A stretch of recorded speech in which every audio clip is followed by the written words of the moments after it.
When the game gets rough and this life just seems so tough, make we talk, my people, make we talk. When this town becomes an ugly place, don't let it erase the smile from your face. Make we talk, people, make we talk. Conversation is the key, a guiding light for you and me. Spark a talk and you will see. Conflict solver A to Z. World leaders master the art of self-defense just by talk.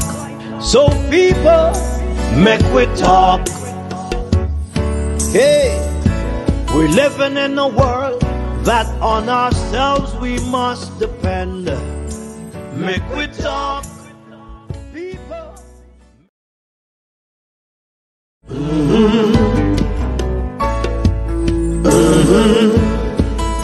When the game gets rough and this life just seems so tough, make we talk, my people, make we talk. When this town becomes an ugly place, don't let it erase the smile from your face. Make we talk, people, make we talk. Conversation is the key, a guiding light for you and me. Spark a talk and you will see. Conflict solver A to Z. World leaders master the art of self-defense just by talk. So people, make we talk. Hey, we're living in a world that on ourselves we must depend.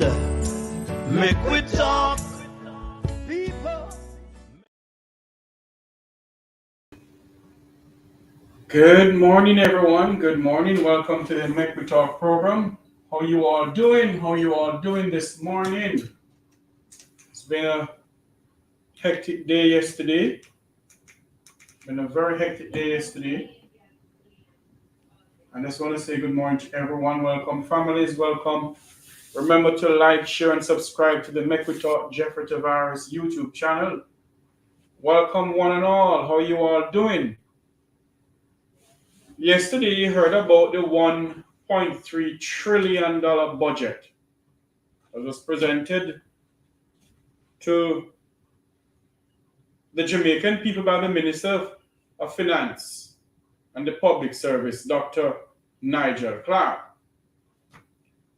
Before we get into that, and let me say something to you all. A lot of you may come on and say, well, Jeff, we're talking about budget or not, and we have to. And when I bring it live, it's best for you all to listen.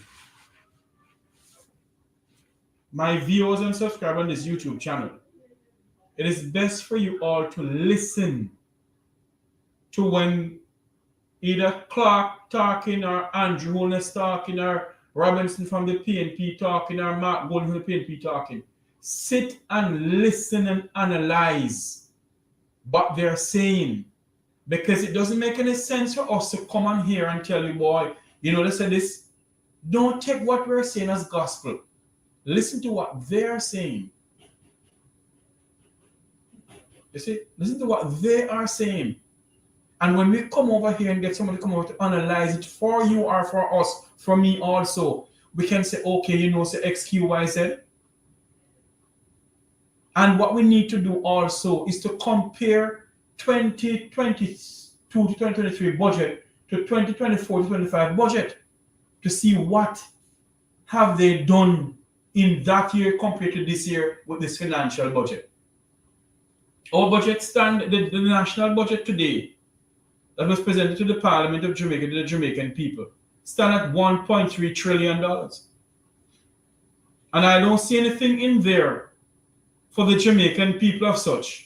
More than the 1 point or the 1.2 income tax threshold. And how many Jamaicans are earning $1 million a year? How many? You don't see anything in there to boost the minimum wage or to boost the Jamaican people of such. Nothing.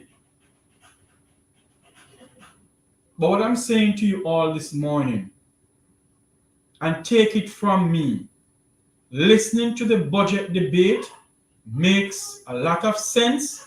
We may not like the person who's presenting it, but it's for us to listen and compare what they're saying to what they did or what they did or what they do not do. From when I was growing up, I did political science in school, and I have been always listening to the budget debate. When Michael Manley was alive, I did it. When Edward Seaga was alive, I did it. When PJ Patterson was there, I did it. Portia Simpson Miller, Bruce Golding. We have to listen to them. Don't take it from people. Why would the budget? What name budget? No. That is why I always try to present certain things on this YouTube channel. Because I want to educate my viewers and subscribers on this channel. I don't care who like me from who don't like me. I don't care who want to send me a paint pay from me a jail pay. I really don't care. What my intention is to try and educate everybody on this channel. To educate you about what is going on. Jamaica's national debt stands in the trillions of dollars. Yet we have a budget for 2024 to 2025 at $1.3 trillion. Huh? And our national debt stands in the tune of a couple trillion. So what I'm saying to you all this morning, we're going to go through it, but you all need to watch the budget debate. But if I come over with any nonsense, you can say, Tavares, you have chat nonsense, you call some nonsense, man, I like where I go with him as a team. Whatever. Listen. We black people have a tendency of don't want to listen to certain things. And that is why these politicians will get away with things. So we need to listen to when they're speaking and pick sense out of nonsense. You're going to have Junior Robinson coming on tomorrow, I think. Yes. Opposition spokesperson on finance. I pray and hope I can take it live to you all and you can listen to it. Yeah. We're going to have Mark Golden come next week, Tuesday. I think it's next week, Tuesday. Or we're going to have the Prime Minister come next week, Tuesday, and Mark Golden after. I don't remember. But one of them will come after. But we need to listen to what they're saying. Listen to everything that they're saying. All right?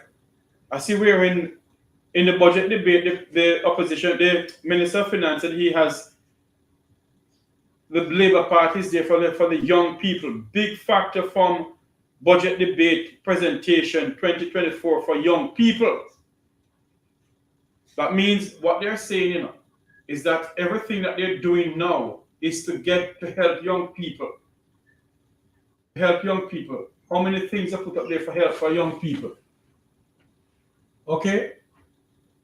5 big factors from the budget presentation in 2024 for young people. Entertainment zone. 24-hour entertainment zone is coming. They also have,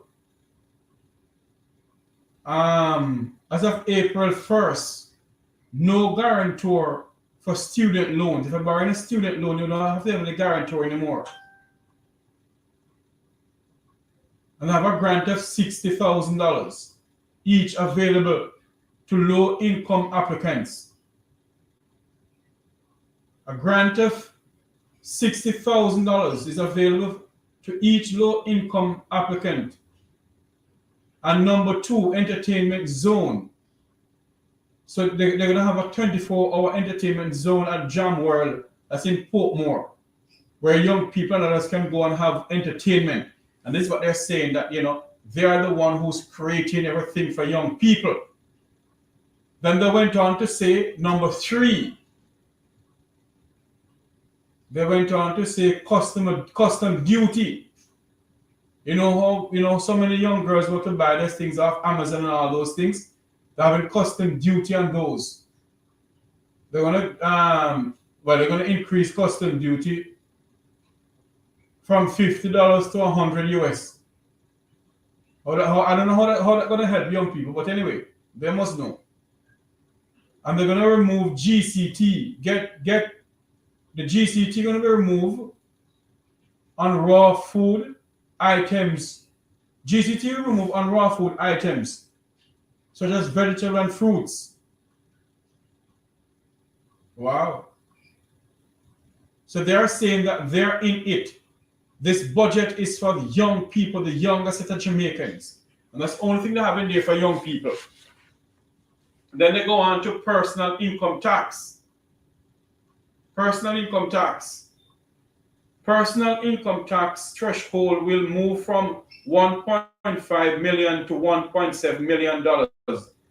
This is keeping with a proposal of this government, a promise of this government. Now tell me something now. How many Jamaicans are earning $1.7 million a year? Huh? How many Jamaicans? Are you all hearing me clearly? I hope I'm coming over clearly to you all this morning. Because yesterday you said that I had a problem with the mic. So I hope you all are hearing me this morning. Tell me if you hear me loud and clear, please. Let me know if you hear me loud and clear. Yes.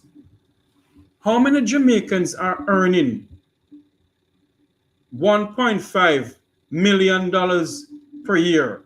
Because this is what I said, the personal income tax threshold, and I hope I'm explaining this correctly. Personal income tax threshold will move from $1.5 million to $1.7 million. This is in keeping with a promise of this government, a proposal of this government. And the question must be asked, Miss Matty, who lived down by Harborview, is Miss Matty, who do a local domestic work, earning $1.5 million? Huh? Is Miss Matty, who live down by Harborview, is she earning $1.5 million, Minister Clark? Sorry. So you have this now where you said is a threshold of helping the poorer class of Jamaicans. You're giving them something back. Giving back something to them. So if you're giving back something to them, Minister Clark, I think you should do it in a different way, Minister Clark. No, I am not an accountant. I don't profess to be one because I hated maths in school. But what I'm saying this morning, if the minister is having a threshold, a personal income tax threshold of $1.5 million, of $1.5 million, my question this morning, how many Jamaicans is earning $1.5 million? How many Jamaicans is earning this amount of money to get back something from the government? How many? And that is what the minister is saying that he's going to give back to the Jamaican people. It raised from $1.5 to $1.7 million. I want to get somebody to come on the program here to explain it more to me.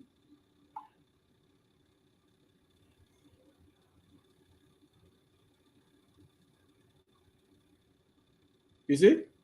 I'm going to get the minister to come and explain this to me.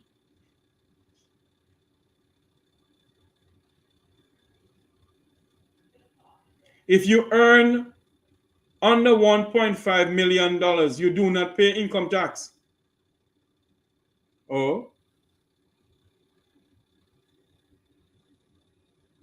So if you earn under $1.5 million, so that if you earn under $1.7 million, you don't pay income tax. So they increase it to $1.7 million. So those who earn under that will not pay any income tax. Okay. Thank you for clarity, getting that for clarifying that for me. Yes, thank you very much. Now we're gonna move over to JUTC is going to get $2.6 billion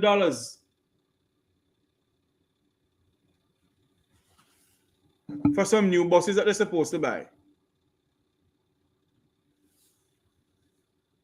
No, not this one. Sorry, not this one. Hold on there. This one. No. Back up to this one. Sorry. Back up to this one. The Westmoreland Police Division headquarters in Westmoreland. They're going to get a new building at a cost of $882 million for a new building that they're going to have a new divisional headquarters. And I hope and pray that when they give them the new building, they give them some new cars and the police officers will be very comfortable in that area, in that new police station. It's not a little bit amount of money. It's a lot of money because they said the budget is standing at $1.3 trillion. And out of that $1.3 trillion, $882 million for the Westmoreland Divisional Headquarters, the Westmoreland Police Headquarters. Going to be a new headquarters down there. They're going to spend $882 million to build that. And I hope that the contractor who is going to build this, they don't have to go back over it again.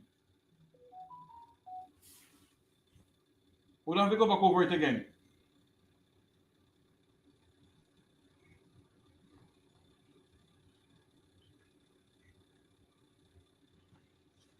Yes. I'm trying to get my my thing up and going here, but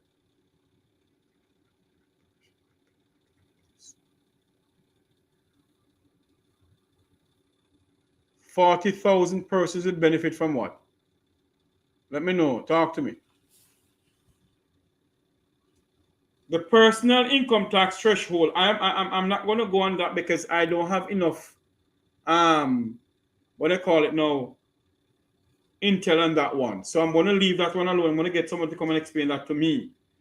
The $882 million for the Westmoreland Police Headquarters, the new police headquarters in Westmoreland. This is a long time coming. They needed one down there. The Negril police station was built way back when. The Salomar police station was built from Wapi Kill Philip. So if they're having a new headquarters in Westmoreland, it served the people of Westmoreland very good to have a new police headquarters down there. Because the one in Salomar, it is getting dilapidated. It's not up to par with modern buildings and modern technology. And quite frankly, I believe that the Salomar courthouse should be built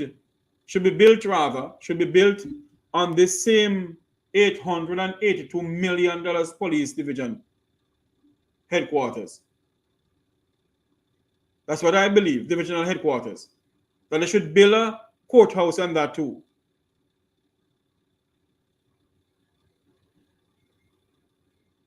Okay. Miss Beckford, you want to give me a call? Let us talk about this. Give me a call now, Beckford. Because you have more intel on this more than I do.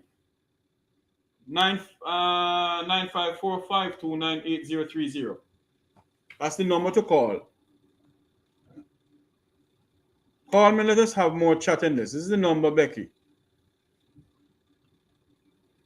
So Beckford, give me a call. Forget about the politics. Give me a call. Let us sit and talk about this because you have more intel on me on this one. So the $882 million for the police headquarters in Savla, well, I think it's in Savlamar, yes, or in Grange Hill. One of the two, because right now Grange Hill is on a curfew because so many people died.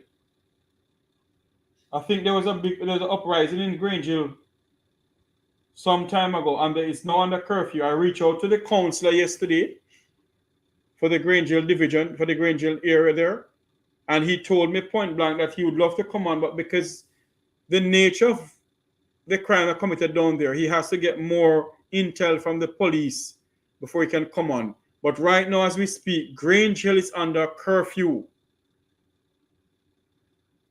But the question must be asked this morning, if they build that $882 million police divisional headquarters, is the crime reduction, is crime going to reduce in Westmoreland? Crime going to reduce in Westmoreland?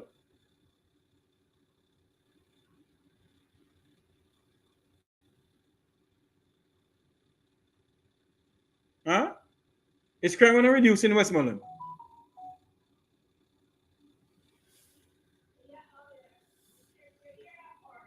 That's a very good question, you know. Somebody just WhatsApped me a while ago and asked me the same question. But anyway, it look like a nice building, very up-to-date building. I hope they can spend some money on getting the police officers some new bulletproof vests and other apparatus that the police may wear. Good. Now we're gonna go over to the JUTC. My take on the JUTC getting $2.6 billion. I've been trying to get an audio clipping of the audio clipping here, not working. I don't know what's going on with this thing here. For some reason, the audio clipping on my system here not working at all. I don't know what's going on, but let us see something here. I'm trying my endeavor best to get this to work. But anyway, so that's why I need a new computer. You know? I need a new computer because something is wrong with this thing. Anyway, the JUTC will get $2.6 billion acquisition of new buses. Now, all along, the two political parties keep on pumping money into JUTC. That is not making a profit. They're also going to reduce the price of bus fare with JUTC. JUTC not making a profit. And they have some buses there that they spend millions of dollars for. And my personal belief with these buses is that they are refurbished buses coming in from Belgium or wherever they buy them. Now they're going to spend they're going to pump $2.6 billion of taxpayers' money into the state-owned JUTC. And they have some buses down there that I think they can be fixed, you know. I keep on saying it for years. Many years ago, I keep on saying this. The Jamaica Defense Force have a mechanic department over the JCF, over the JDF. And I keep on saying this. Maybe I'm wrong, maybe I'm right, I don't know, but this is my views.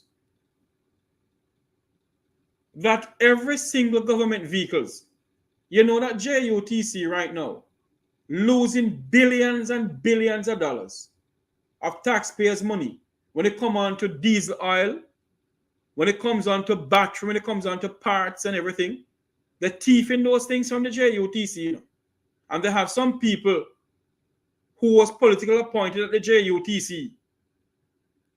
One of them is a former police officer who's supposed to be seeing that they don't thief some of these things. And all he does is drive around into a Prado with his foot on the dashboard and have a driver. I can't behave myself this morning because there's some things that we know that we don't want to talk about on this platform here, you know. But we have to talk about it. We have to talk about it. The JUTC will get $2.6 billion of taxpayers' money pumped into it to buy new buses. And when these new buses come down, for some unknown reason, you're going to see one of them driving around Kingston And in 2 days, you see one fire truck driving along Hope Road. What happened? One JUTC bus catch a fire.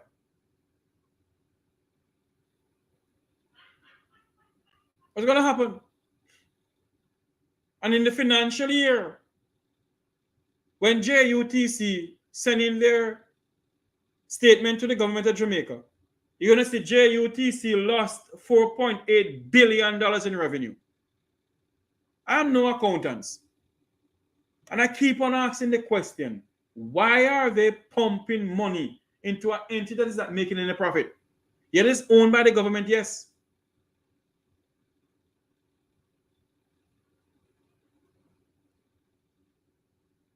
But it is not, it's not creating a revenue. If you give them $2.6 billion to buy new buses, how is it that they can't earn back not even $4 million out of that $1.2 billion?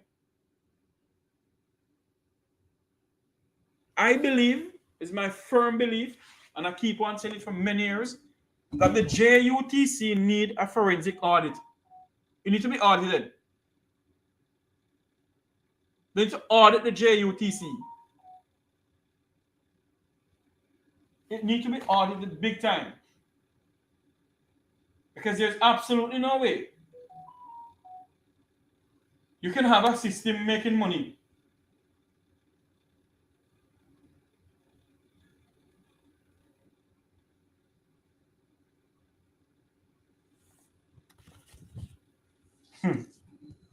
when the JUTC, when they spend $4 million on fuel, and another $4 million they spend on fuel, they can't see where the $4 million go because people thieving the fuel and sell it back to their friends or put it in their own vehicle. So what is the sense you have all of these so-called managers? You have, I keep on saying this, you have managers for the nut, the screw that go onto one of the tire and JUTC buses. You have a manager for that. You have managers for the windscreen wiper. You have managers for the license plate. You have managers for the bumper. You have managers for the engine. You have managers for the back glass, for the front glass. You have managers for every Jesus Christ thing at JUTC. And we keep on pumping billions and billions of dollars of taxpayers' money into a cash in a company that is just dragging cash out of the Jamaican people. And the two political parties keep on putting their friends and cronies in there. Because you have one of them who work at JUTC named Keisha Mack, who work at the JUTC depot in Montego Bay, was politically appointed by the Labour Party. The two parties do it. And when JUTC is not in some cash business or, gone bankrupt, what they do is come to the taxpayers of Jamaica. And they pump billions and billions in JUTC. At the end of the day, when a report comes out from JUTC, they have lost $4.8 billion or $2.9 billion. And the financial year of the budget of the financial year of blah, blah, blah, blah, we're going to give JUTC $2.6 billion to buy 100 new buses. Something needs to be done. You cannot be taking taxpayers' money every single day and pump it into a company that's making any profit. I am no accountant, but down to the very lady who work at Coronation Market, who sell Coronation Market, can say to you that she's not making any money for what she's doing. She's going to do something else. So if JUTC is not making any money, why we continue? And I asked opposition spokesperson on transport, Michael Phillips, this. And I asked the same minister. See him here. See him right here. Daryl Vaz. I asked him the question as a minister. If JUTC is losing so much money, why do you keep on pumping money to JUTC? I forgot the answer he gave to me. But if you ask any accountant, if you get KPMG, an accounting firm in Jamaica, to do an audit on JUTC, they're going to tell the government, listen to me, it makes no sense in pumping more money into JUTC. It makes no sense to pump any money back into JUTC. Because JUTC is losing revenue every single day. And they will come and say, boy, they want new buses. They give them new buses. It's the same thing happening. Because they have managers for every living thing at JUTC. Every Jesus Christ thing they have managers for over there. And all they do is put in their friends and cronies inside there. Government do not know how to save back money. All government know to do is to run this country, the both political party run this country into trillions and trillions and trillions of debt from the inception of this country. So when me and you dead and gone, for me and Fear Pitney can never pay off this debt.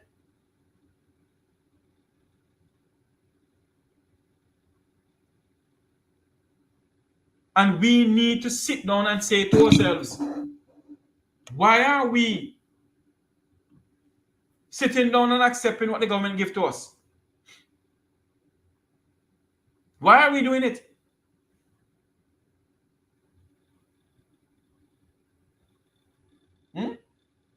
Why are we doing it? You're going to pump $2.6 billion, nearly $3 billion then. But there's a $3 billion and done into JUTC. And at the end of the day, the people of Jamaica is not getting anything out of JUTC. You raise bus and taxi fares for the poor pauperizing bus driver, taxi and bus drivers. Huh? And now you reduce bus fare on JUTC. And they same one, their accountants at the government entity, at JUTC, so like JUTC is not making any money. Why are you pumping so much money into a company that's going down spiritual hill and I have no break for breakup? None whatsoever. This is wickedness to the Jamaican people. This is outright wickedness to the Jamaican people. You have a $1.3 trillion budget. And out of the $1.2 trillion budget, you are giving JUTC $2.6 billion. Now, what we need to do is to find out how much one of these buses. And I'm going to find out that we do not know where they're getting the buses from. Are they buying it from Belgium? Are they buying it from Belgium? Hold on there for me.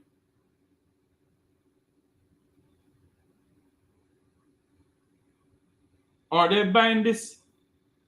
Are they buying these buses from Belgium?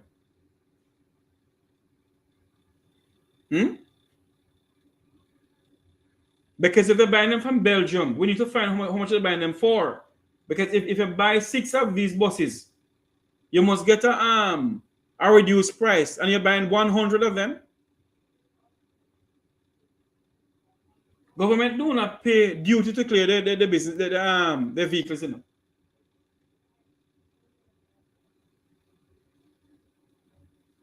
They're reducing the bus fares on JUTC. Reducing bus fares, you know. Because what? People not traveling on JUTC. Because they tell the Jamaican people, when you travel on the bus, you have air conditioning, you're going to get hot like a fire. And the question to be asked, JUTC don't have any seatbelt, but they're giving the poor pauper in bus and taxi operators in Jamaica tickets but don't have any seatbelt. Tickets, the JUTC is subsidized by the government of Jamaica. Every year they've been subsidized by the government of Jamaica. in the tune of billions of dollars. And out of the 24 to 25 budget of this year, the government of Jamaica is going to spend $2.6 billion to buy new buses for JUTC. May God help us in this country. You go down what the Minister of Finance said yesterday, that they allocate another $900 million to build a police station in St. Catherine. $900 million, not billion, Jeffrey. $900 million. The national budget of 2024. And the budget stands at 1.3 trillion. And out of that 1.3 trillion, they're taking out $900 million for St. Catherine Police Divisional Headquarters. They're building more police stations. According to them, they're treating the police officers good.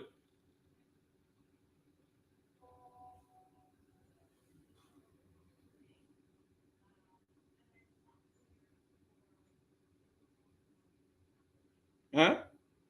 They're treating their police officers good. Because they're going to build new police station, give them.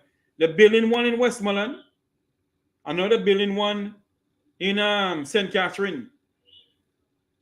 I hope they pay the police officers good, because the Prime Minister haven't spoke about the money that they hold, the overtime money that they hold.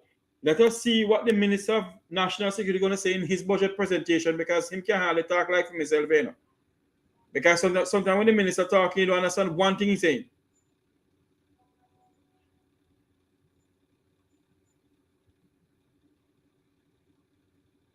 Work pay increasement, workplace improvement.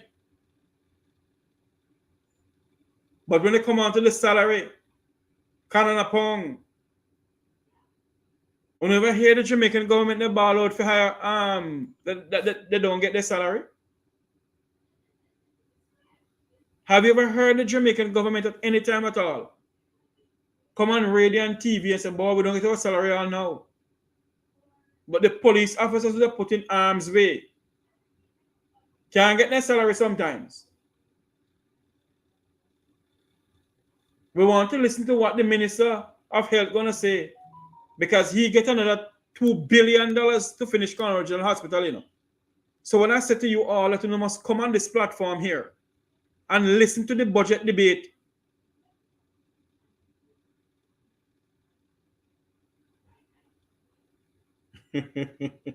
I'm behaving myself. We want to know why costing the government of Jamaica another $2 billion to finish the Conroe General Hospital. Hold on there. We're going to listen to what Minister Tufton is going to say, But $900 million, Nigel Clark says, is allocated for a new police divisional headquarters in St. Catherine. It's here look good, state of the art, And they're going to have solar panel on top of there, man. Looking good. I hope no cost overrun into this. And I hope some people who own construction company in the Parliament of Jamaica, and I hope it's that their company get the contract to build this. You have some people in the Parliament of Jamaica who own construction company. I hope it's not your construction company building this police station, not the one in Westmoreland.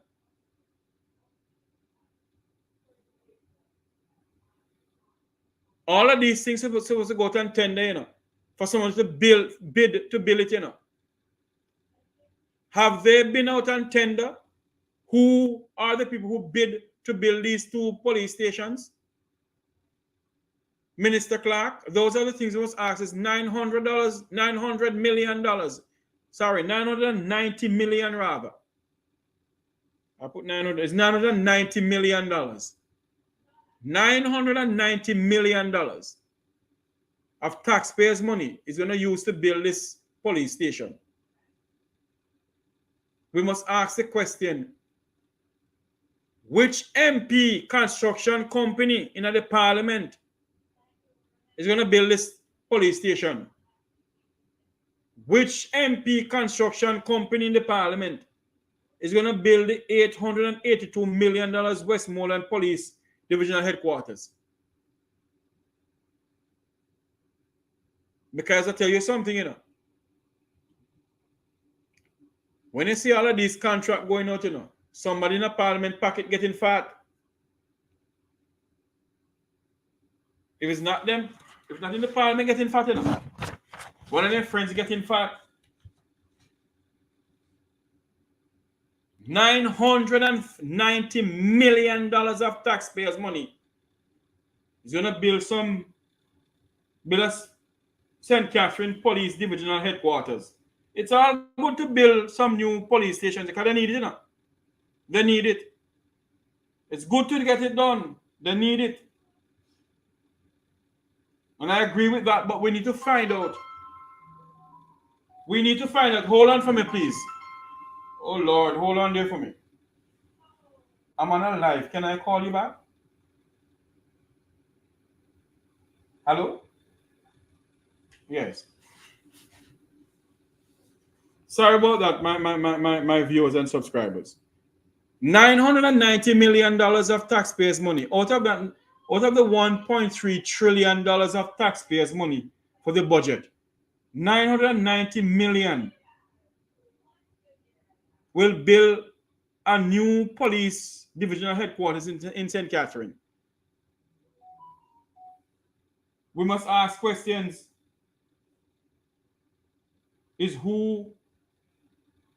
Which construction company building this?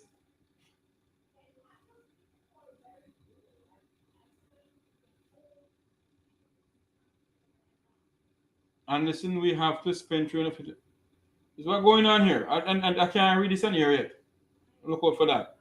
That's the Jamaica Football Federation.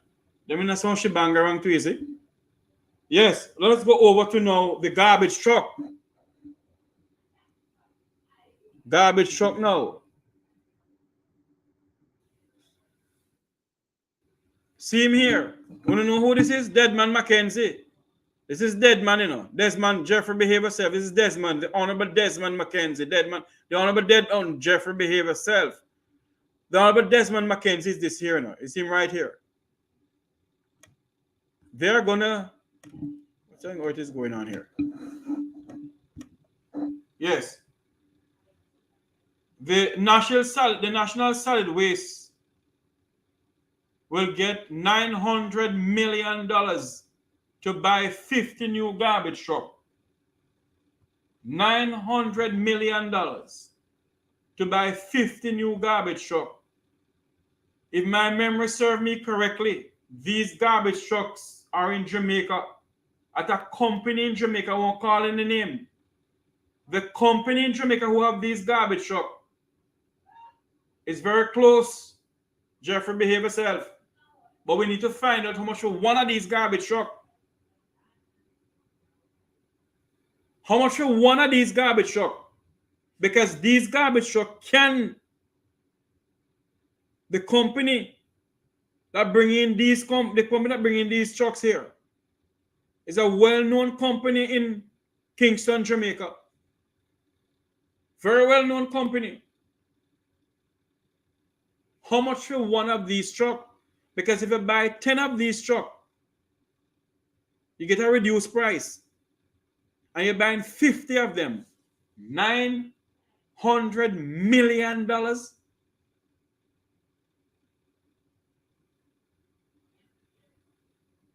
For 50 new garbage trucks.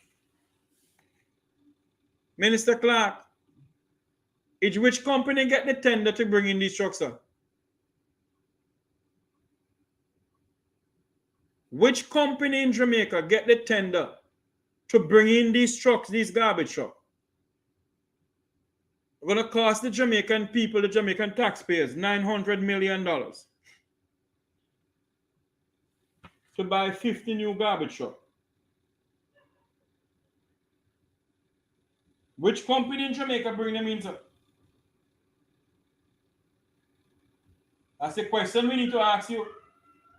Which company in Jamaica get the tender to bring in these trucks? Huh?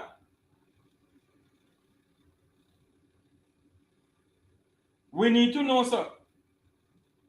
Because we know for a fact.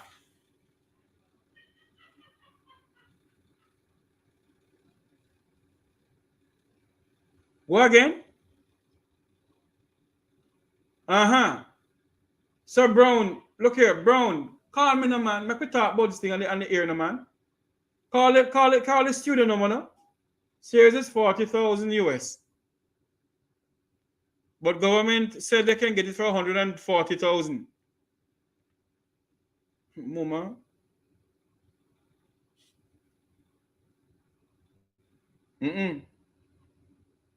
Something not up here.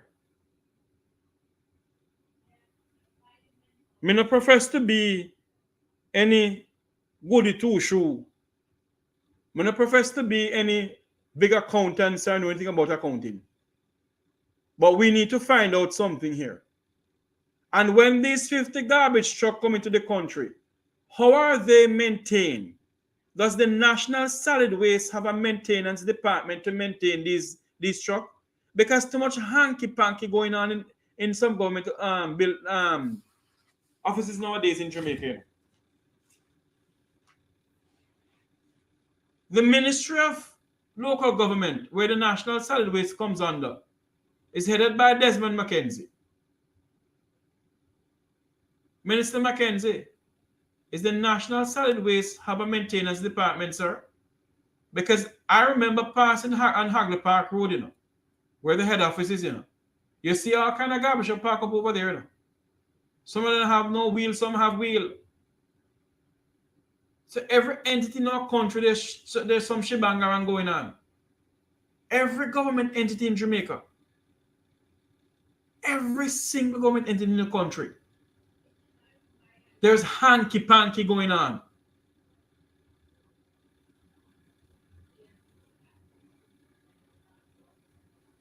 Oh,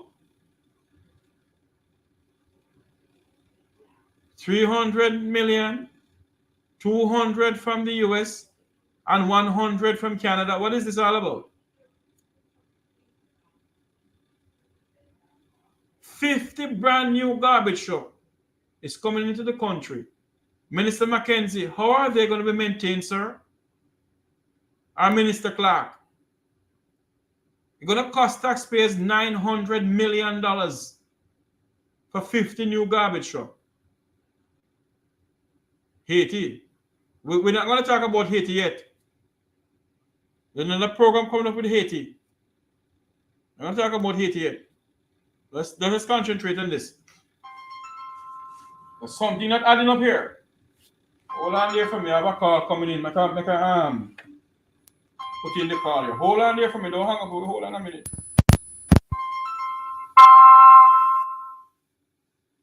Oh Lord. Call back for me now. I can't call back the person.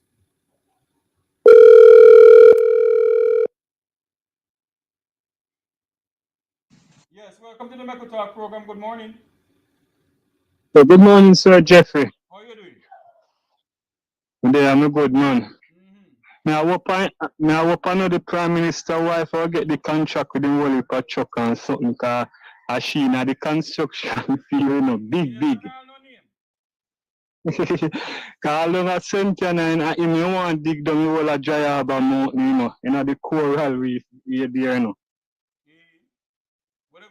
Yeah man, yeah man, the protesting down there, man, where they want dig down down a Queens Highway, man, the whole of the limestone and the this and that. I feel I chuck them, you know, come down there, you know. I feel our spokesperson company TV can talk. So they want job.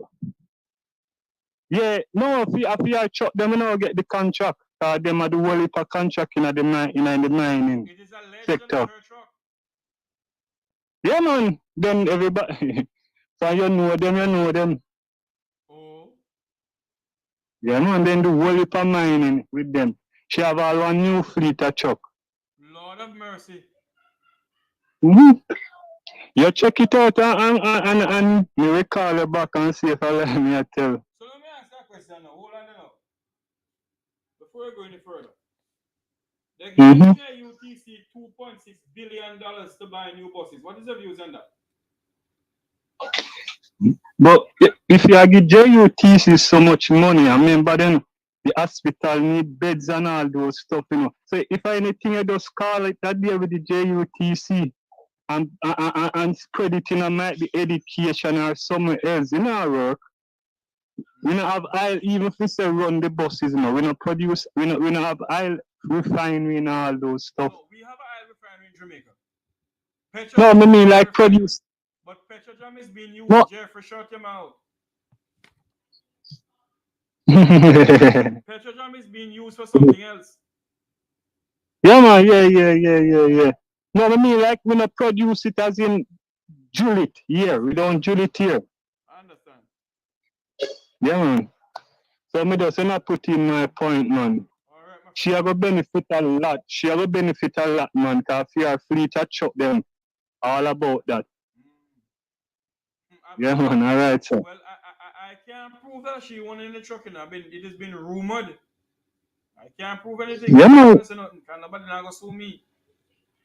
No, you're not. Yeah, you put it that way, man. But the public, no. Yeah, man. Like some people, sue them, they sue.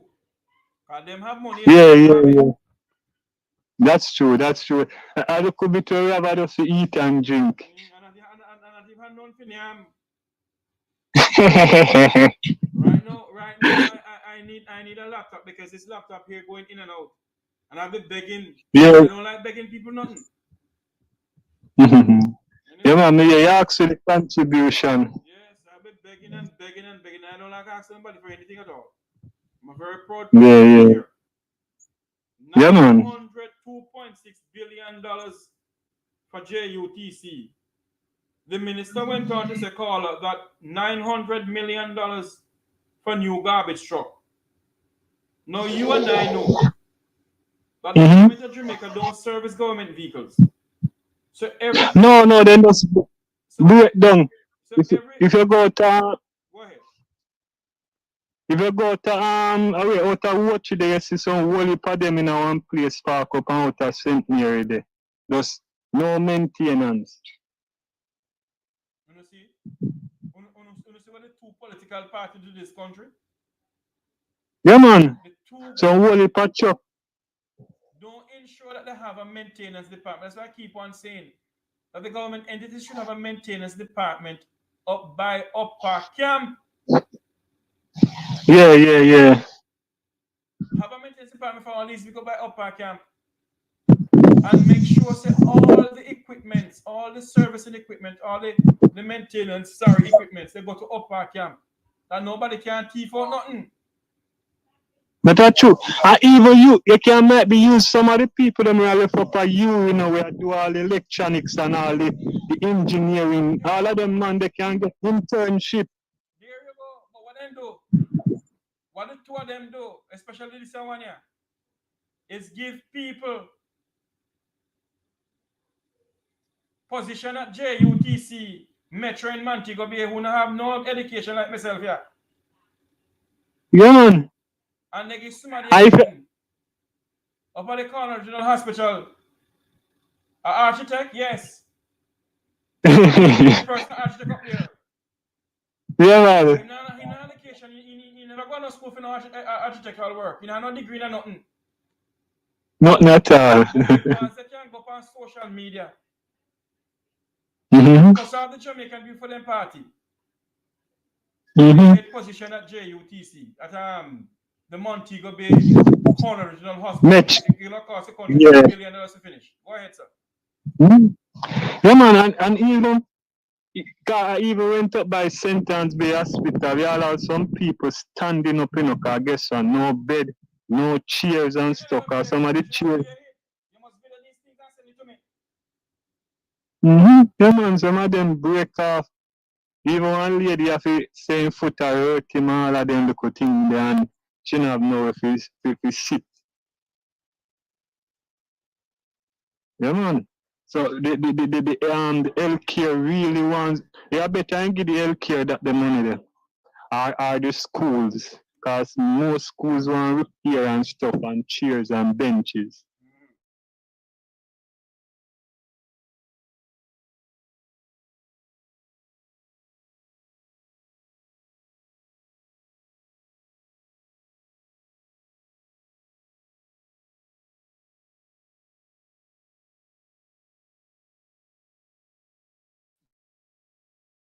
Yeah, man, you're coming back now. You hear me now? Oh, yes.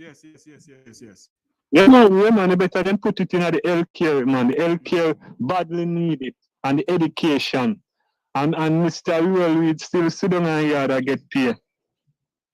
Well, are you all hearing me now? Are you all here on YouTube? And hearing me loud and clear? Because I don't know what's going on. Yeah, me I hear you, man. Me I hear you. Yeah, but they're saying that I'm coming over muffled or something. All of us. Okay. Anyway. Mm-hmm.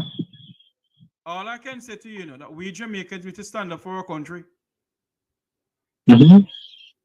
The people are talking, but then they're not acting. Cause remember, everywhere, even if they do the Donald polls and all of those stuff, people talking, Yes. People talking, man. Even the diaspora people talking.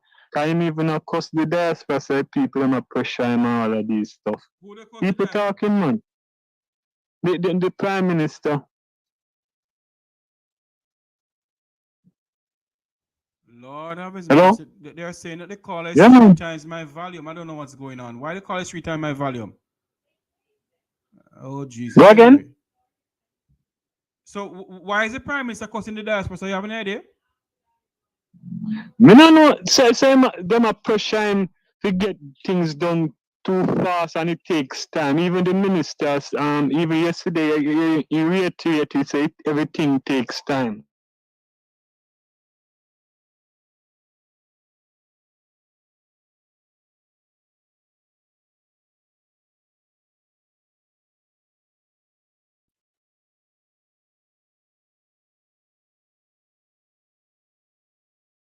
You never hear him. I don't know what it's gonna take, Simon. All I know, the Jamaican people better stand up and speak out. Yeah, man. Well, I guess them said I'm going to do it in the next election coming, I guess. Well, let us see. What I want you to do for me though, the next time I go to St. Bay Hospital, you see? You secretly video something in there for me. Either somebody secretly video it in there and send it to me. Because no, you're going to. You see when you're going in the kind of the security, you have to give them your phone, Why? Then don't allow I guess might be with the machines and stuff. That's a damn thing, no go so. Yeah, man. When I reach the going gate, like for going like all emergency and for getting medication and stuff. I agree. But how is it? How is it you're going inside some hospitals in the United States? All emergency room, they don't take your phone from you. Well, I guess them say I have to do with all the machines and the radiation and stuff like that. So the phone that you have, the carry radiation on it, sir. I know. That's what I'm saying. They're saying it might be affect the extreme machine and all those stuff functioning and stuff. Well, I know for a fact that if you have a phone somewhere else, you don't see wearing. Because in America, they don't take your phone from you. So me don't know where they go on. Me don't know. It's a policy. It's a policy down here. Any one of them you go, come and visit family member, me pen and up those places, and I see we have to give in when you're going in. Oh, is that so? So I don't know. Yeah.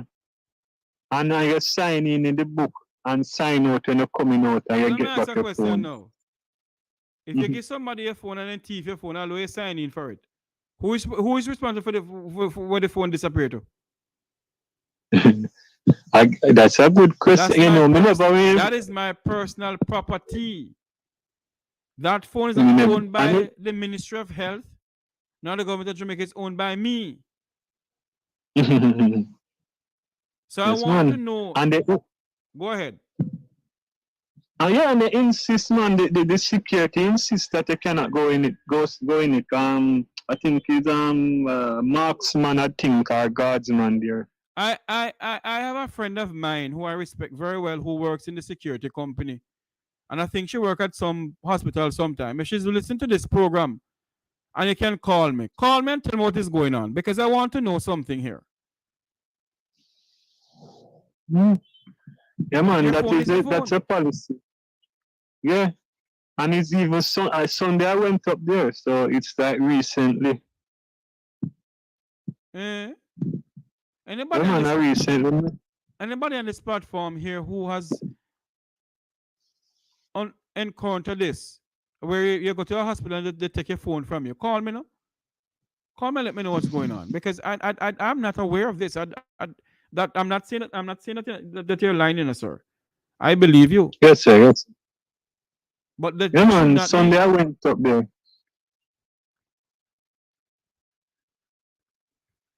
Yeah. No. But this program going to take a different angle.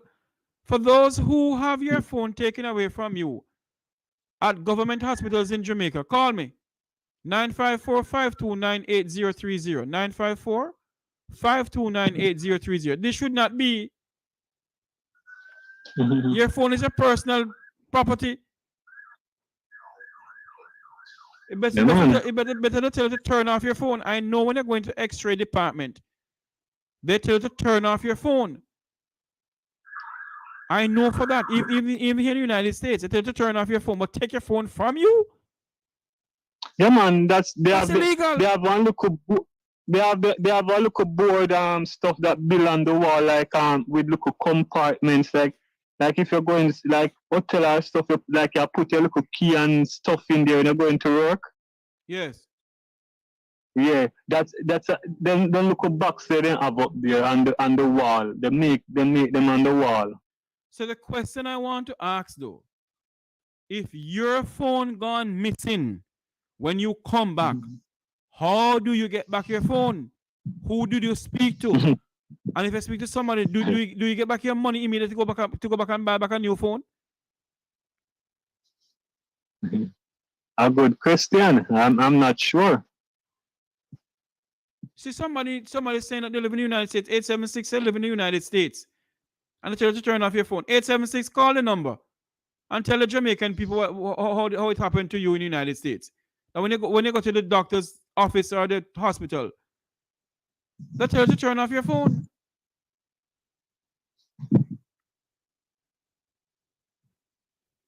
Dr. Tufton. Dr. Christopher Tufton. If the people their phone gone missing, who give in their phone? Who give them back their phone? Caller, thank you for calling in. Yeah, and have a nice day, sir. Same to you, man. Thank you very much. Let me put up the number here. Hold on, I can put up this number. Thank you for calling in, because this is nonsense. I never heard this in all my life. That's the number. Call in for me. 954-529-8030. The program take a different turn this morning. We're going to speak about the $1.3 trillion budget, but you're hearing something else this morning, that when you go to the hospitals in Jamaica, you're being told to hand in your phone.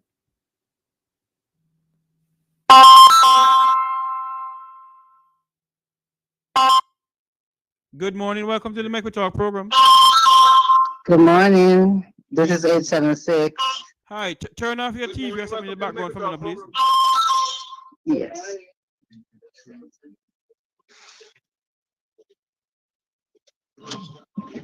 Yes, I did it. Yes, my dear. What are you saying to me? That it happened to you in Jamaica?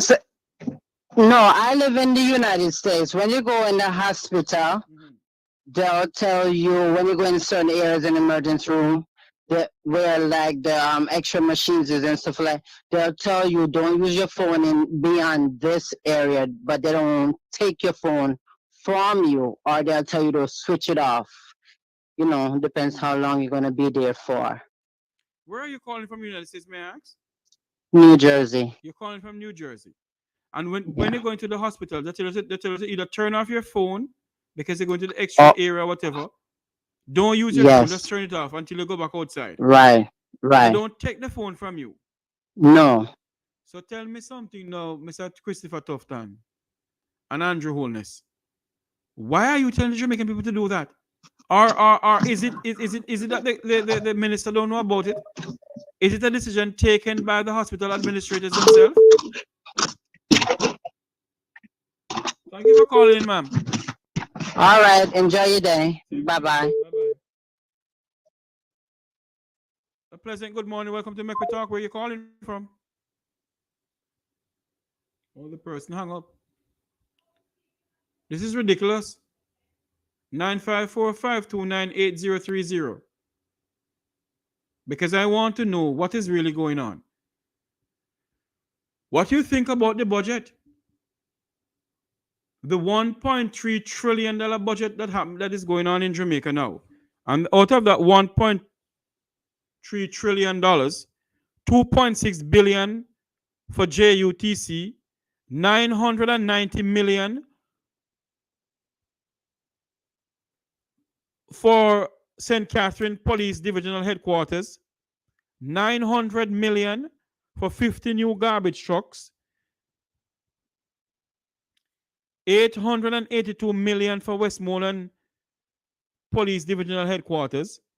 The minister went on to say that no new taxes.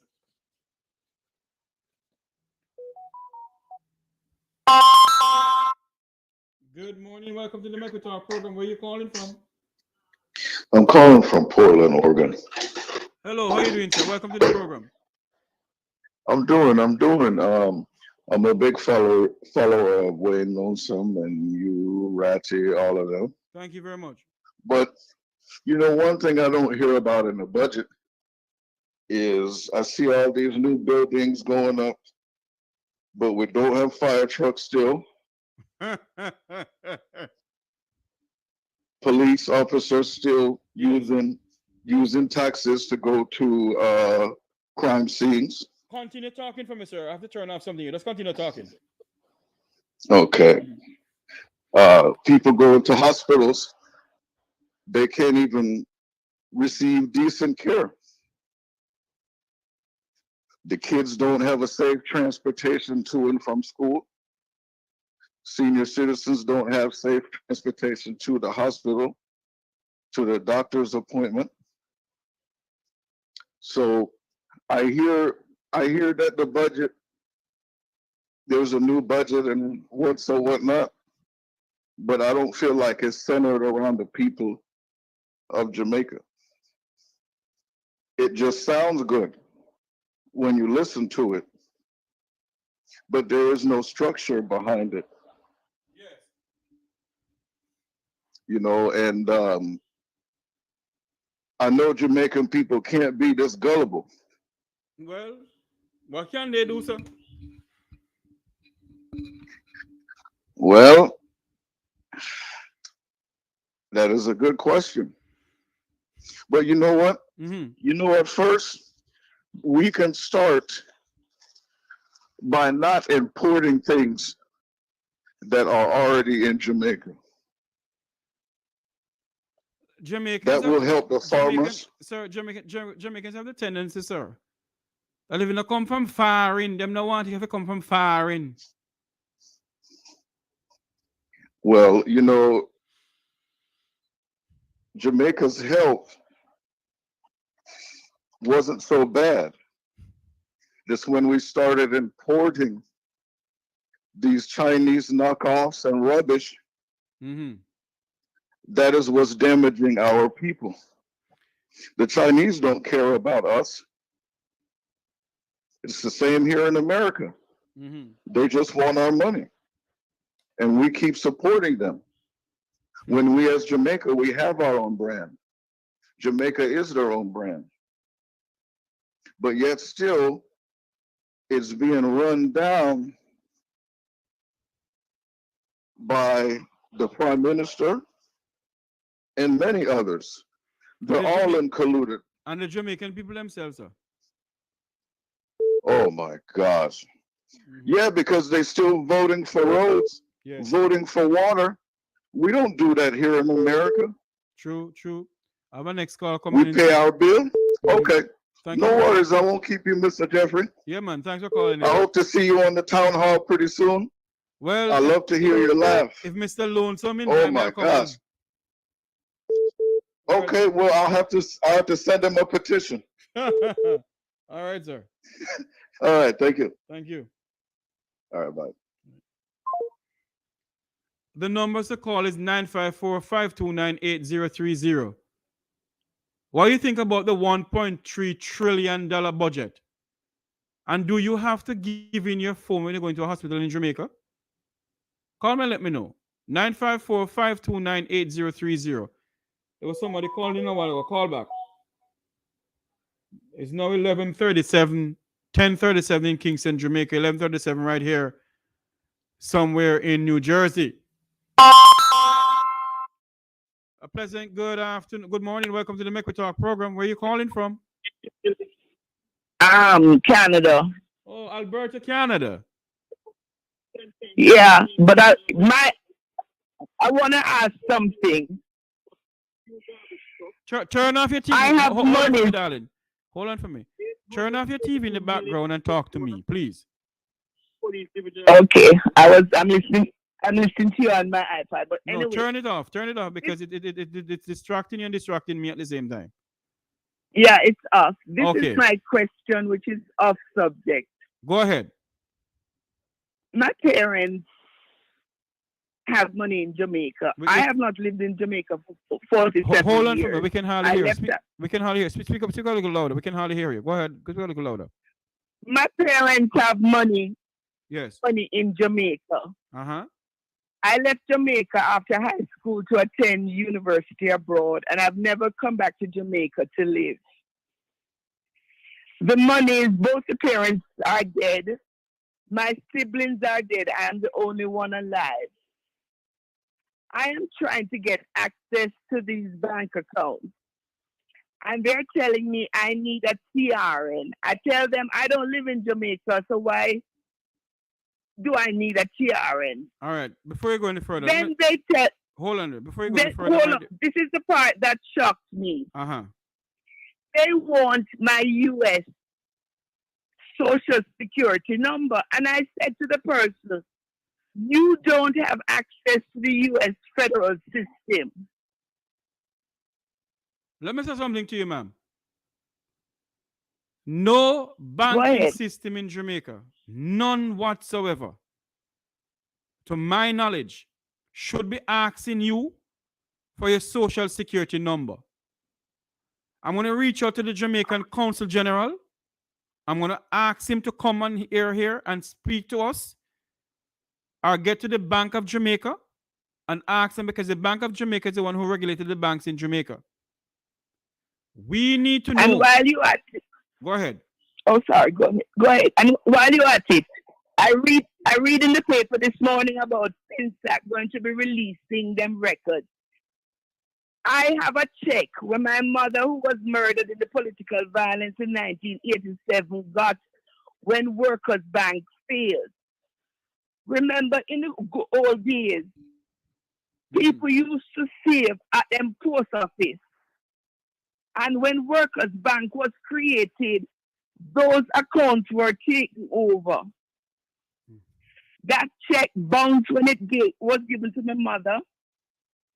I inherited it. It bounced when I tried to cash it. So now I want to know, will I be paid the monies plus accrued interest? Well, that's a very good question, ma'am.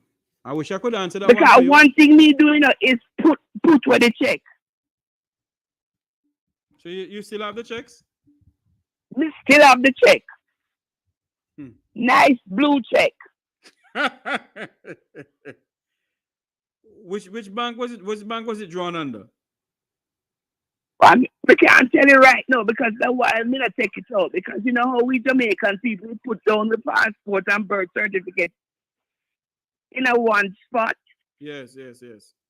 But me know say me have to check because the last time I came down to try and do it, they sent me to a bank right there at the corner of Premier Plaza. I don't know if it's still there. Mm-hmm. And when I went in, the bank said I must get a lawyer and a broker and one list of things that I would have.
Big up for being a Jamaican who come abroad and do good. What about if we had made a situation where they could stay in Jamaica and do the good? Because calling you a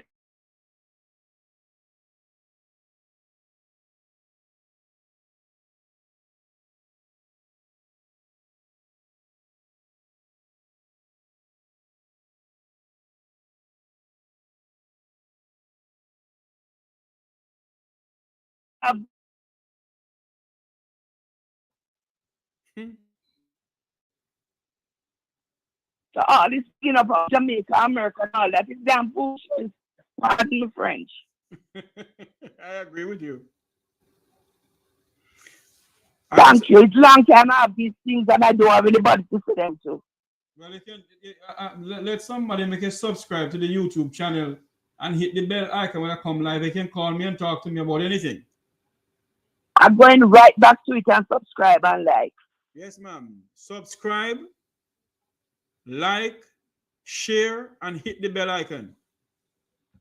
And the other thing you must notice, it's 47 years me live in America and notice no twang. No, me can't do the twang business either. You have some of the And I'm a Jamaicans. lawyer by trade. You're a lawyer by trade? Yes, darling. Okay. From a village up in the hills of St. Andrew where they told us that our circumstances did not dictate what we could achieve in life. Mother was a teacher, father a policeman, doctor with two specialties, registered nurse and lawyer. Mm-hmm. Come out a common entrance. Mm. That was when Edwin Allen was building schools Yes. and when Joshua gave free education. Yes. You know something, my dear? When you sit down and look in what is going on in the country, I see where when the Minister of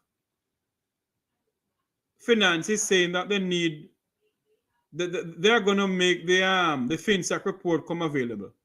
Minister Shaw, Minister Clark, you need to tell the Speaker of the House of Representatives to make the report that was tabled by the Auditor General to come to be released. Tell the Speaker to release whose name is on the list. Why the Speaker refused to release to release the report or table the report? Why? Because when you throw stone in a hot pen with a squeeze them they Hmm. You have some Jamaicans, man, who just go overseas with two. You have some Jamaicans, who just go overseas with two for not even 2 weeks or a month good, and they come back. They say Guineas, and they say, what are these? And I say Guineas. Oh I know no, that it's Guineas. Oh my God. baby, when I was in high school, me had a girlfriend go New York for 6 weeks and come back and you couldn't understand a word she had said. Oh my God. I have told people I speak English. Americans and Canadians speak English. They will remark on my accent and ask if I'm Jamaican, because everybody knows Jamaica. Yes. But I am so fiercely proud of being a Jamaican. I have never hidden it. Neither do I. The lady who went away for 2 weeks in a month, I think. My godmother, not my grandmother, my godmother had a big guinea tree at the back of her yard. And I used to go over there. I spent time with my godmother a lot. And the lady came down. And when the lady came down and saw, you all not hearing me? Hold on for me, my dear. On YouTube, No, are me you hearing hearing me? you loud and clear. No, not Yeah. you on the phone, my dear. Are you on YouTube? Are you hearing me loud and clear? Because I don't know what Thomas is saying that she's not hearing me. Anyway, the lady came to my godmother's house and she saw the guinea tree. I love guineas and I love fruits. I love guineas. I was under the tree eating the guinea because somebody went and climbed the tree. And the lady came and said, what are these? So I said to her, they're guineas. So she hear her, how do you eat them? Hear me now, your yam skin and all. I don't want to keep you up to the time. Yes, ma'am. But you remember the days when our radio and TV personalities used to put on them phony American accent? Oh, Lord of mercy, I will yes. never I will never forget the night this popular one, I won't say his name, round up his mouth, and when he must say coconut oil, it came out coconut oil. You know something? I used to admire the late Wilmot Mutty Perkins. Mutty is a person who speaks proper English, But when you're in good in Jamaican patois, so is Winston Baba. And you have some Jamaicans who just go overseas and not even the day they come back and they twang. What are these? And so some of them, before they leave, they used to eat the tin mackerel and they call the tin mackerel dirty girl. They used to name the dirty girl. And the chicken back. When oh God, I can't do those things at all, Oh, we can't do those things at all. Well, me name tin mackerel they call dirty girl and dumpling. Let me tell you something. It is between a joy and grief to see the Jamaicans who come abroad these days. Yes. Mercy. That's all I can say. Mercy, mercy indeed. Mercy indeed. For those who are just joining us, we're speaking about the $1.3 trillion budget that is tabled in the Parliament of Jamaica to the Jamaican people. We're also speaking about, you can call and talk to us about anything. And in the meantime, I'm not here to beg anybody anything, but I need some help to get a laptop. My laptop keep on shutting in and out. And I need to get some help to buy a laptop. I'm gonna see what I can do to get myself a brand new laptop because this doesn't make no sense. Sometimes I go up on something. I will help you out. Pardon me, ma'am? Because I will help you out because part of the contract with myself being a doctor. Yes. The province gives yearly money to upkeep of it. Okay. So she let us talk off air. Let me and you talk off air, darling. Okay. Let nobody hear your business. Come on, no nobody hear your business, my dear. My dear child, nobody not sign me now because when me come Jamaica and stay with long time friend and thief out the things. I mean, I make nobody come to my house anymore. Oh Lord, I'm so sorry. When me work for. Mm-hmm. All right, do me a favor, my dear. When I will keep your number and call you after you get up. Thank you very much, please. Thank you. Bless up. Bless up too, and thank you for calling in. Yes. Boy, no, I'm not very serious. Nothing. You have some Jamaicans who just go overseas and come back, you know. And before they go, they used to eat it, not even eat, they used to name the chicken back, the curry chicken back and dumpling and roast breadfruit and yam. Not even yam. And the dasheen. And when they come back over, what is this? You can't eat these at all. Do you remember where they come from?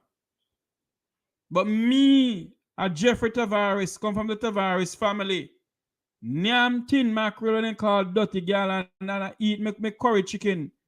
Sometimes my wife said to Mr. Jeffrey, you know, tell eating the tin mackerel. Because, you know, she will eat the tin mackerel with me when they have a lot of pepper in there. But I love to eat tin mackerel. Believe me, I love it. I remember my roots. I remember back in the days when I was in Negril, grew up in Negril. The late Michael Manley came to Negril. And he loved to travel the beach, the 7 Mile beach in Negril. And my grandfather, my mother's father, out at his place on the beach. And when he was out there, you know, he loved to roast breadfruit. And he and my great granduncle, and all of them was out there eating roast breadfruit and chicken back. And no word of lie. Michael Manley passing by and saw it and stopped. I was there talking to them. And he got a plate of chicken back and roast breadfruit. And Michael Manley eating chicken back and roast breadfruit. But yeah, some of these people who come from humble beginning, and because they reach somewhere in life, oh good, what are those? I can't eat those things again at all, you know me. Oh, what are those? Chicken back and tin mackerel, they call dirty gal. I love to eat it. Anyway, I can behave myself before I get my wife come out here and tell me to behave myself. I can behave myself. No, on a very serious note though, we're facing some problem in our country when you have a budget of $1.3 trillion. And number 7, the Minister of Finance said that there will be no new taxes. Read my lips, according to George Bush. George Bush in the United States had said to the American Congress, no new taxes. Now the Minister of Finance, Dr. Nigel Clark, has told the Jamaican people no new taxes. What I love so far that they did, the Student Loan Bureau, as of April 1st, the Student Loan Bureau will know those who are applying for student loans rather, will no longer need guarantors to get a loan. So those who are applying for student loans in Jamaica from the Student Loan Bureau, normally you want 11 guarantors to get the little chip and halfpenny. Now what they're saying, they no longer need guarantors, and that to me that's good. I mean, I think for them because then government people pay it. But I think that is good. You no longer need guarantors to get a loan. If you see a problem with it, I've seen many problems with the budget, but I rather people call in and tell me. Call in and tell me what you think about the budget, because you have the budget stand at 1.3 trillion. Out of that 1.3 trillion, they're gonna okay. You also have personal income tax.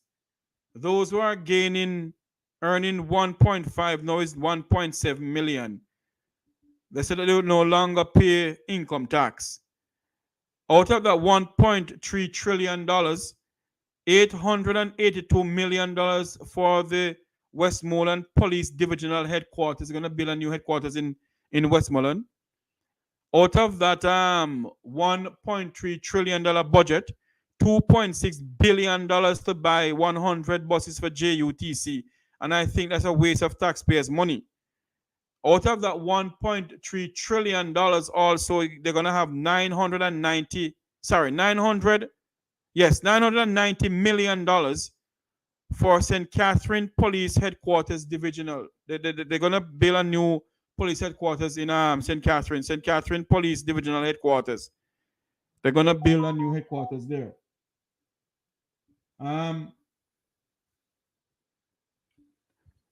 They're also going to buy 50 new garbage trucks. 50 new garbage trucks for National Solid Waste. While the National Solid Waste have some nice garbage trucks, same way. Park up, something wrong with the engine because they don't service it. So is it that the 100 new garbage truck that is coming in? Sorry, the 50 new garbage trucks rather. The 50 new garbage truck that is coming in. Who is bringing it in? How much for one of those garbage trucks? Why is it costing the country $900 million? When I know for a fact that there is a company in Jamaica. I won't tell you the name of the company, but that company has brought in trucks for Jamaica before.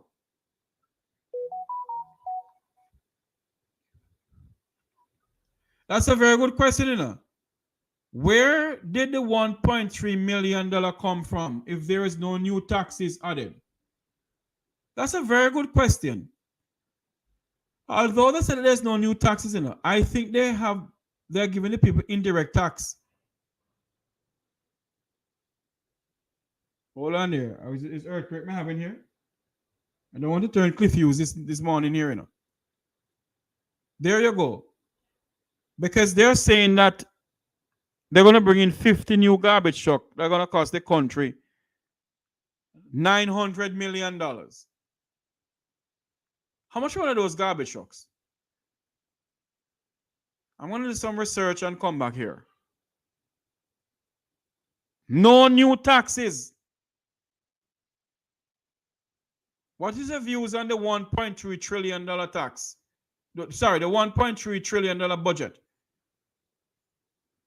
Call in 954-529-8030. 954-529-8030. Call in and will tell us what you think about that. What you think about what is going on in Jamaica. What do you think about what is going on around the world?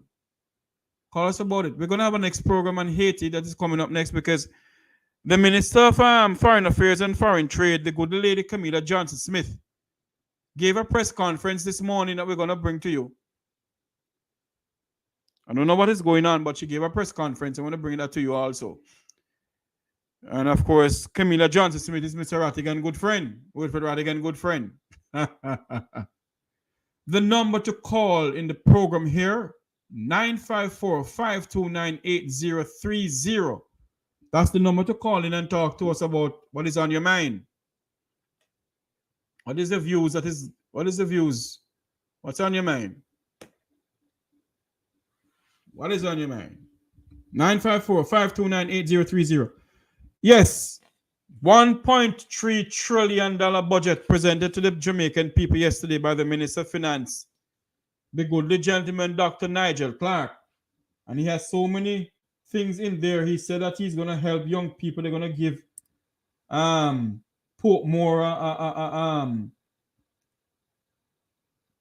is going to get a 24-hour entertainment zone.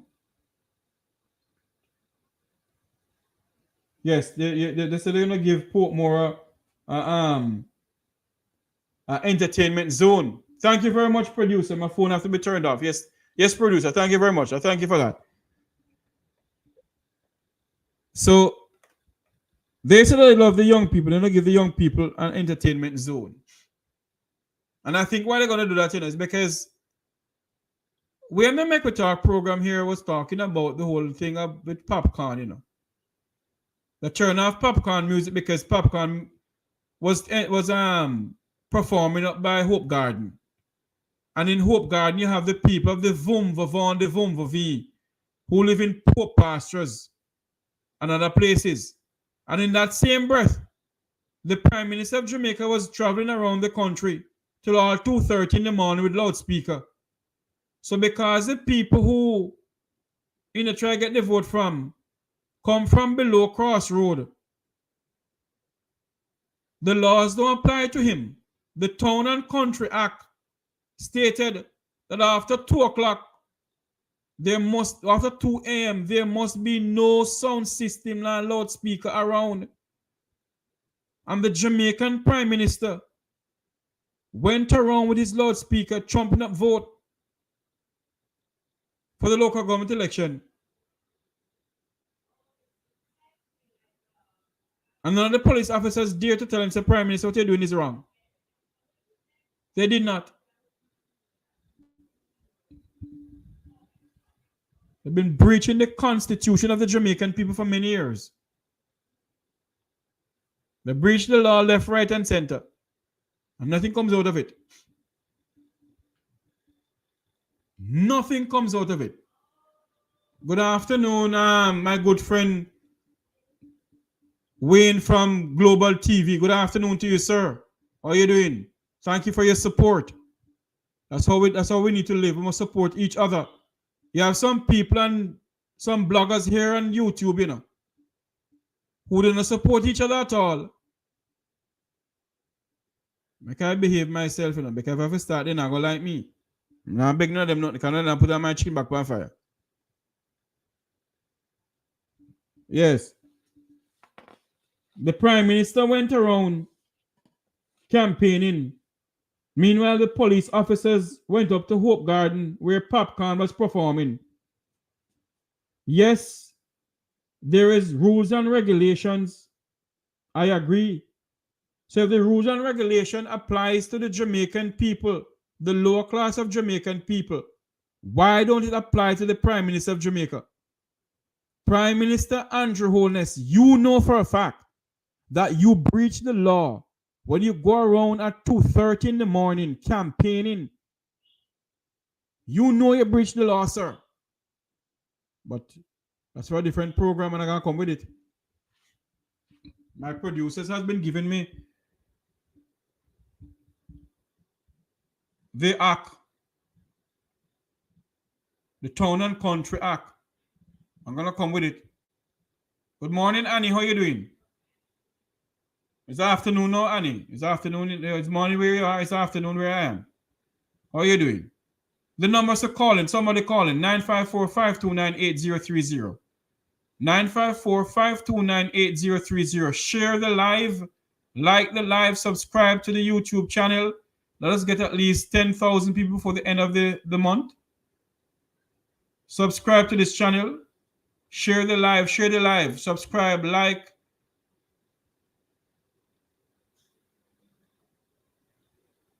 Yes, like, share, and subscribe to the YouTube channel. Anybody seen Yo-Yo? I'm seeing Yo-Yo in a long while. My good friend Yo-Yo who's to come on the platform here. What happened to Yo-Yo? What happened to her? Anybody know where she is? The numbers to call is 954-529-8030. 954-529-8030. That's the number to call in. It is now 6 minutes after 11 o'clock in Kingston City, Jamaica. 12 minutes after 12, 6 after 12 o'clock in New Jersey. Wherever you are listening from around the world in the Eastern Caribbean. This is the Make We Talk program.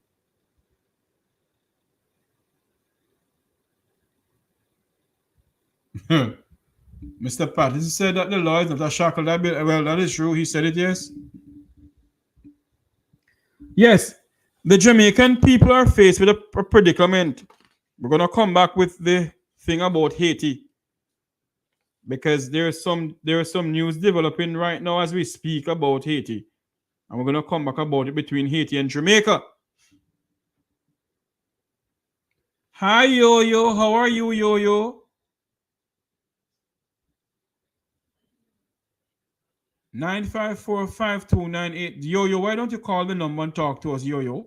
954-529-8030. That's the number to call into the program here on the Make We Talk program. We have people from all over the group. Listen to me. I get to understand that people from all London, England, you know. Wayne is from London, England. But I get to understand that I have some family members who I haven't spoken to from when I was a child growing up who is watching the program. That's what I was told. In London, England. What? That's very good. 954-529-8030. 954-529-8030. There is let me see something here. I'm gonna go back to the news right here. I'm gonna give you some item of news that is just coming into the news center here. Hold on for me, please. Hold on for me, please. I need to here we go. There we go. Okay. All right. Hold on there. This one. Going to the Jamaica Observer. Oh Lord. International Police, Interpol has his former Suriname president Bangarang on red alert. You know, hear this? The Observer is saying to us 3 minutes ago, and I'm going to get in contact with my good friend, Ambassador Andy Mashiley, Interpol Ambassador to South Africa. Interpol is an international police organization. This is what it says. The International Police, Interpol, has placed Suriname president on a red alert. On a red alert, you know. Bangarang. Yeah. What is going on here?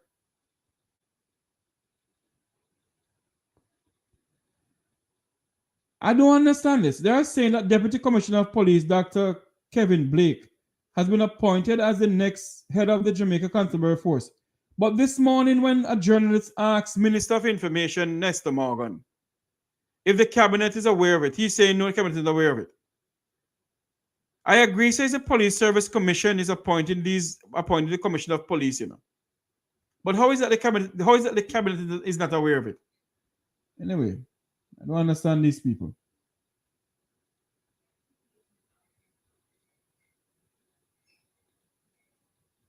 Wow. We're going to see what we can do to get some more item of news. But anyway, let us read this for you, which I've got to know you would love to hear this. FedEx traders. The Jamaican dollar has gained 9 cents and will open trading this morning selling at an average of $155.54 against the US dollar. The Jamaican dollar gained 24 cents. Will open trading this morning selling at an average of $115.09 against the Canadian dollar. And finally, the Jamaican dollar has gained $3.58 and will open trading this morning selling at an average of $197 2 cents against the British pound sterling. The Jamaican dollar is devaluing rapidly. You know? The Jamaican dollar is devaluing rapidly. The dollar don't mean nothing. The dollar stands at $155.54 against the US dollar. The Jamaican dollar stand today selling at 115 cents. Sorry, $115.09 against the Canadian dollar. It also stands at $197.02 against the British pound sterling. Our money don't mean nothing.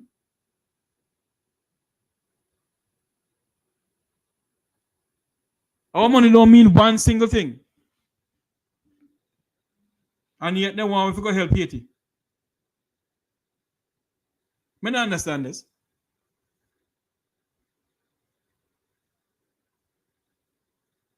Anyway, we're not going to talk about Haiti yet. As I said before, there's some news coming in that we're going to speak about Haiti about. Let us see what is going on here on this other platform. We know that opposition spokesperson and finance Julian Robinson will be speaking on Thursday, I think. Yes. This is what I was saying also.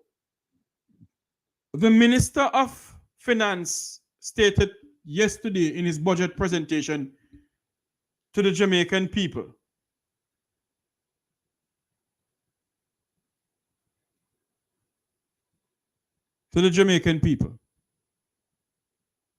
that they're gonna make the FinSac report be public. And I asked the minister, hello, good afternoon, welcome to the Mequitar program. Good afternoon, Mr. Tavares. I hope you're keeping well. I'm here looking and living. That's good. That's a good thing. That's a good thing. I'm calling from London. I'm calling from London in the UK. Yes, ma'am. I just wanted to give some comments on this so-called budget. Go ahead. What was streamed yesterday. Yes. Now, I don't know what kind of government is governing Jamaica. Yeah, because they seem to be focused on building an empire while the people are suffering. Yeah, services are not being delivered to the people. Yes. Yeah, I think that the Prime Minister is trying to leave some kind of legacy by the time he leaves office. That he'll be able to look to the left and say, "I built this, I built that." No, hold on there for me, darling. I think. Hold on there for me. What he's gonna say now? When he looks to the left, he said, "Built by Labour." When he looks to the right, he said, "Built by Labour." Yes. When he look in front of him, he said, "Built by Labour." you know, I saw the other day. I saw a article where he was talking about he wants to build parks and he wants to put places where people can charge their electric cars and they can jog. Who is he building these parks for? For the people of the Vumvava and the Vumvavi, ma'am. You've got it. You've got it. That is correct. It's a load of rubbish. And I think it's time for everyone to get this dictator out of that seat. Yeah? Because he cares nothing for the people. Nothing. He's just opened up Jamaica. He's just interested. He's cut back all the services so the country can improve its credit rating to attract foreign investors while the people are suffering. Yeah? Because services are not being provided to them. But they're the one who came up in the ma'am and said that it's prosperity time now. But you know something, ma'am? The Jamaican people have been hearing these things from these political leaders. You know, one will come with Friday gate letting the pirate. And as far as I'm concerned, pirates are a bunch of thieves. One will come again with black man time. Yes. No, this one him come about his prosperity time. Father help us. Yeah, exactly. I mean, it's just absolutely ridiculous. I'm just astounded that Jamaica has gotten to this point. And I think it's time for I'm just hoping that what we're doing, and I'm in the diaspora, and I'm looking forward to the march that we'll be having in London. Unfortunately, I won't be flying to the US for the New York March on the 10th of May. But I do ask that, look, everyone needs to go out and support this because a lot of the politicians, they are corrupt. Their hands are dirty. They are reaping, they are enriching themselves while they're in office. Yeah, True. enriching themselves while they're in office. And what should be the money that should be used to support the services, whether it be the education system, whether it be the health system. Yeah, it's not, it's, whether it be National Housing Trust, there is just one scandal after the other. And they've not come out and rebutted any of the information that's out there. Yeah, but now they want to spend even more money. Let me ask you a question, ma'am. And I've Yes, go ahead. I have been asking the question also. I'll throw out this question here. The Prime Minister haven't said to the Jamaican people how much it's going to cost to build these parks, All I know, one of them going to cost so much $1 billion to build one park alone. The question must be asked. The couple billion that he has to build the park, is it for one single park or is it for all the parks in Jamaica? Well, I don't know. When he actually spoke about it, he said that he would like to have a park in every parish. Yes. And I'm thinking, hold up. Okay, we've got young people. What about having the community centers, yeah, where they can, do activities, they can, do something in the community, yeah? Who wants a park? What percentage of Jamaicans drive electric cars? What percentage of Jamaicans drive electric cars? What percentage of Jamaicans jog? The people of the Vumva on the Vumva V who live up in Cherry Garden, mama. Them is the one who drive electric cars. And what I'm saying is that so long as he's sitting in that seat, yeah, he will be spending the money how he wants to spend it. And no one is challenging him. No one is challenging him. No one. No one is challenging him. I believe, yes, Jamaica is, it's time for a change. Yeah. However, you still need to challenge your elected officials. We do it in the UK. The Jamaican people will not challenge them, ma'am. The Jamaican people take them for their demigods, ma'am. When they see them, they say, they're not demigods. They believe. Listen, I remember, I'm going to give you an example. I remember when I was traveling down to Jamaica and I landed at Montego Bay Airport and I wanted to rent a car. So obviously they've got the rental companies in there, Island Cars and Avis and so forth. So I rented a car and I said, I want a decent car.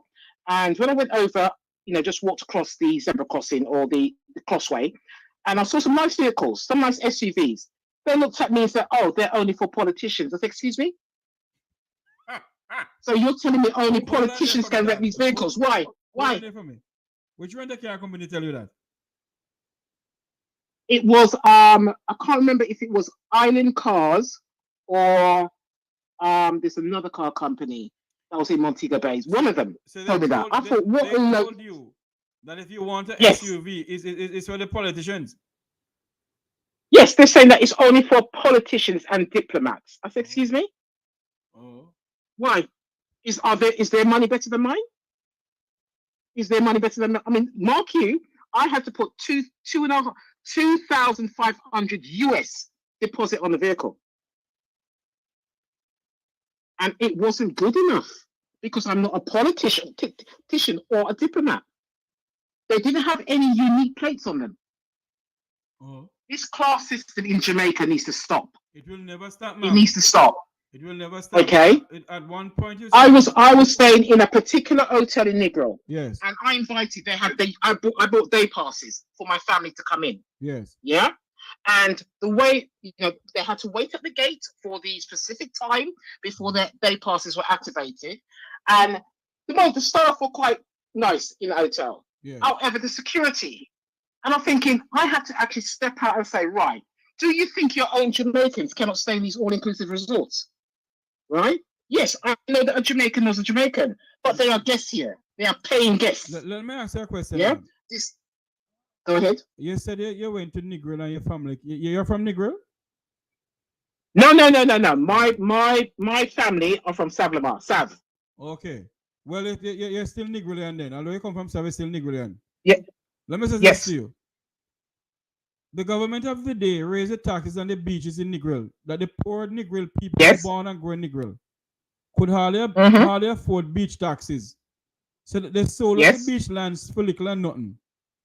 Very few people who born and grow in Negril still have property on the beach in Negril. My family I know that. My family have property on the beach in Negril same way. And the taxes are okay. But let me say something to you. Yes. When you go down to the all-inclusive hotels in Jamaica, especially in Negril. Yes. Yes. You can hardly walk the 7 Mile Beach. Yeah. Because the 7 Mile Beach belongs to the tourists and the hoteliers. It Well, belongs to the people who born well, and grow in Negril. yeah, and that's wrong. That should be protected. It should be protected. It should not belong to any of the resorts. It's supposed to be protected. I mean, I know that when I see people walking along the beach with their wares, with a coconut water and things, I like to support the local sellers. Yeah. When I go to all inclusives, I do not stay in them. Yeah. I go out and I spend my money with the vendors and the businesses outside of the all inclusive. I do not spend my money in the all inclusives. Yeah, but every time I go to the gate, are you aware of the risk of your safety? I said, excuse me. Yeah, I said that you don't need to worry about that. So who telling you that, man? I don't spend my money. Security at the hotel. They try to deter guests from leaving the hotels. Oh. Yeah. No, I jump into my car and I drive down to the bottom to Tasty Patty, buy me patty. We go on a West End and buy me West Indian food. Yes. Okay. I spend with the locals. I don't spend my money in all inclusives. And but when you go there, you don't say buy, you don't say sell me a patty. You say buy, sell me one patty. Yes, Mr. Sell me one patty now. We have there. Yes, see we saw. Yes. Yeah. Even when I go into the craft markets, I speak to the vendors. Yeah, because they like to hear the British accents and we have a chit chat. Yeah, so I would drink one little true juice, create and sit down and have a chat. What's wrong with that? I like to mingle with the locals. Or sometimes when a man gives you a little bit of the drunk, or get a little bit of the drunk, and drink to not true. Exactly. But they try to deter the guests in the hotel from leaving the complex. So every time I leave the complex, I have to give my room number and my name. Lord of His mercy, God. In order to leave the complex. Even if I'm walking down the beach, if I get to a certain point, there is security there. They pounce from underneath the shady tree. And I have to give my room number and my name because they said that if I walk any further, they're not responsible for me. So hold on here. So that means the all-inclusive believe that Jamaica is very... You hearing me? Yes, I'm hearing you. I said that means that the all-inclusive hotel believes that Jamaica is a very dangerous place while they're telling the guests not to go out. Well, I don't know, but they're trying to say that there is a boundary, and once you decide to cross that boundary, whether you're leaving the all-inclusive or even walking away where their security cannot see you, you have to give your name and your room number. And as far as they're concerned, if anything happens to you, they're not responsible. I want them to tell me. That's why you see me. I don't stay on no all-inclusive when I go to Jamaica. None. Well, I do, but listen, Jeffrey. Me get kind of, set to me ways and me can't be in the cool water. Yes. With you because and don't get me wrong. My family, I spend as much time as I can with them, but me can't deal with the cool water bathing. I agree with you. Okay. Because so even though I stay, I agree with you because you're in London for a long while. I agree with you. Yes. Yes. Born and grown. If me go home to Jamaica, and the water cold, you know what I do? Boil up some water in the kettle. And throw it in the pan. Yes. And bathe myself. Me still Okay. But no. I am not discriminating against you, because I know you're born in London and everything. No. Yes. Yeah, but like I said, but my parents, my mother was from Hanover, my father was from Stratbogie. Yeah. Wow. So, but we grew up in the UK, me and my sisters. Okay. Yeah. But we travel to Jamaica every chance that we get. Yeah. But even though we stay in all inclusive, I spend my money outside of the hotels with the locals. Yeah. Because I see, they do. I mean, they do let some of the vendors come into the hotel. Yeah. But every time they come in there, they're talking to me about US. I said, I don't carry US dollars. The US is not your currency. Yeah. I said, speak to me like a Jamaican, right? So if I'm, even if I'm not driving and they, say for instance, I'm staying, as example, if I was staying at the Royalton, as example, and I want to go down and get a patty done at TST's, then they'll tell me $20. I said, I don't deal with US. Right? So when you tell me 20 if you go get patty. I tell you something, you know why they call, you know why they're saying they're asking for US currency? Because the Jamaican dollar is devaluing left, right, and center. It don't work nothing, ma'am. Yes, it is. Yes, it is. I mean, last I checked yesterday, it was you can get actually 200 Jamaican dollars to a pound on the Jamaican Stock Exchange. There you go. Yeah.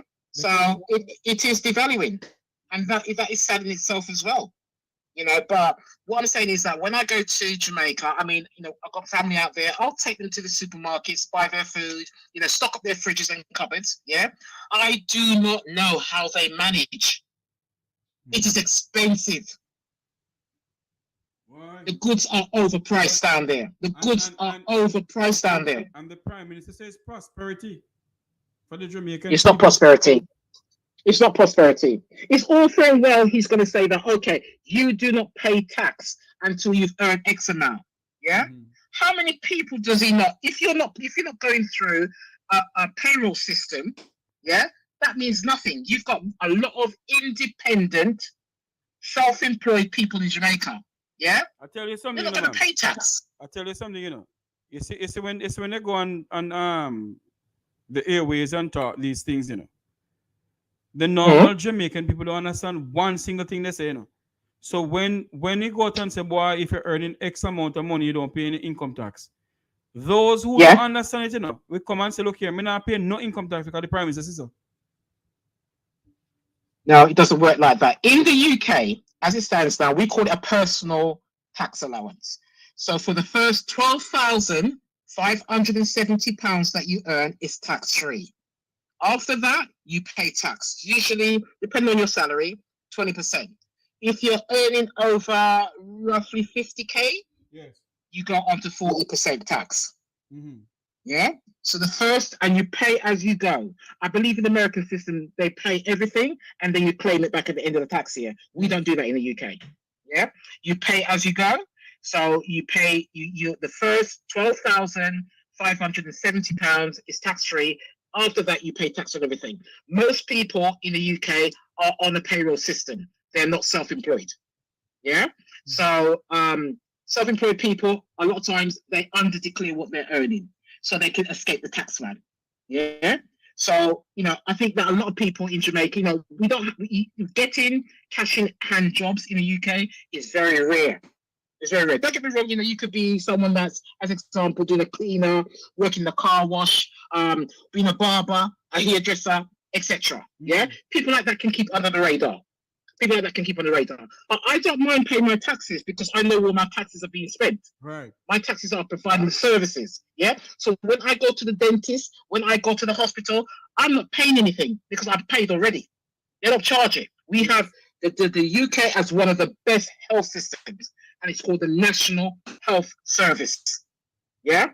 We do not pay. We contribute to it. Jamaica has one of the best hospital in the English-speaking Caribbean, KPH, but right inside of there. No. I've seen it all. I lived in Jamaica from 1980 to 1986. Yeah, I went to school in Jamaica, and when I left Jamaica in January 1987, I said I will never live here again.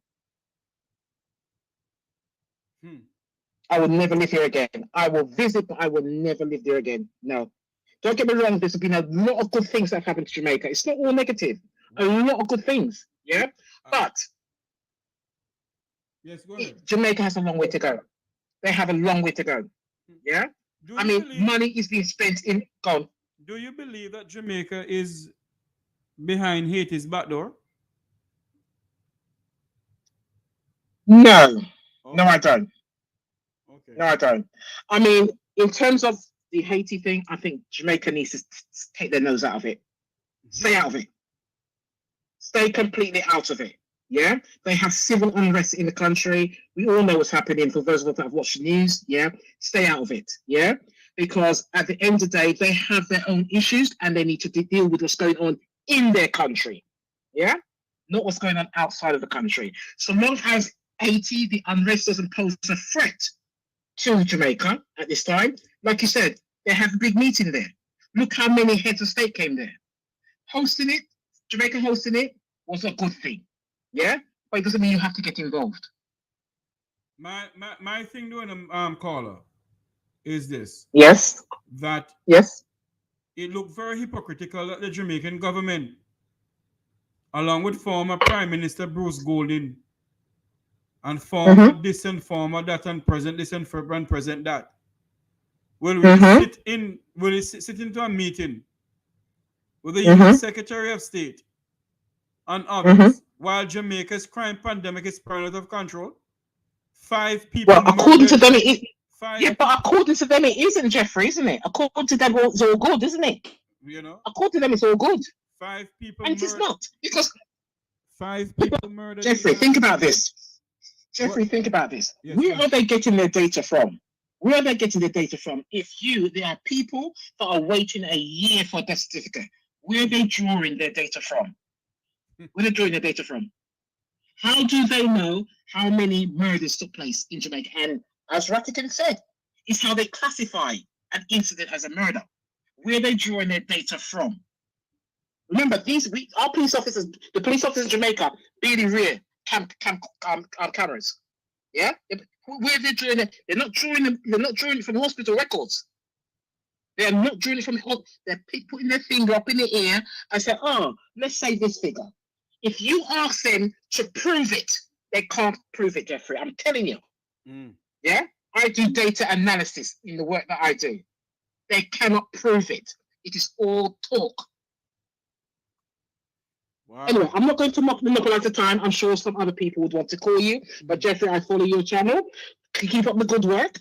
Yeah. Yes, ma'am. Right. And I will reach out. I think that you need to join the Wayne Lawson on the those shows as well. I like when all of you work in collaboration. It's a good thing. So keep it up. When Mr. Lonesome invite me, I'll go on it, ma'am. All right. Okay. Let me go reach out to him. Yeah. Let me say this. Okay, then listen. You have a break. Go ahead. Before you go, Yes. though. No. Yes. No problem. Don't let the all-inclusive hotel put a bad taste in your mouth about our lovely country, though. No. Not at all. No. Don't get me wrong. Okay. I don't just spend there. I stay in local hotels as well.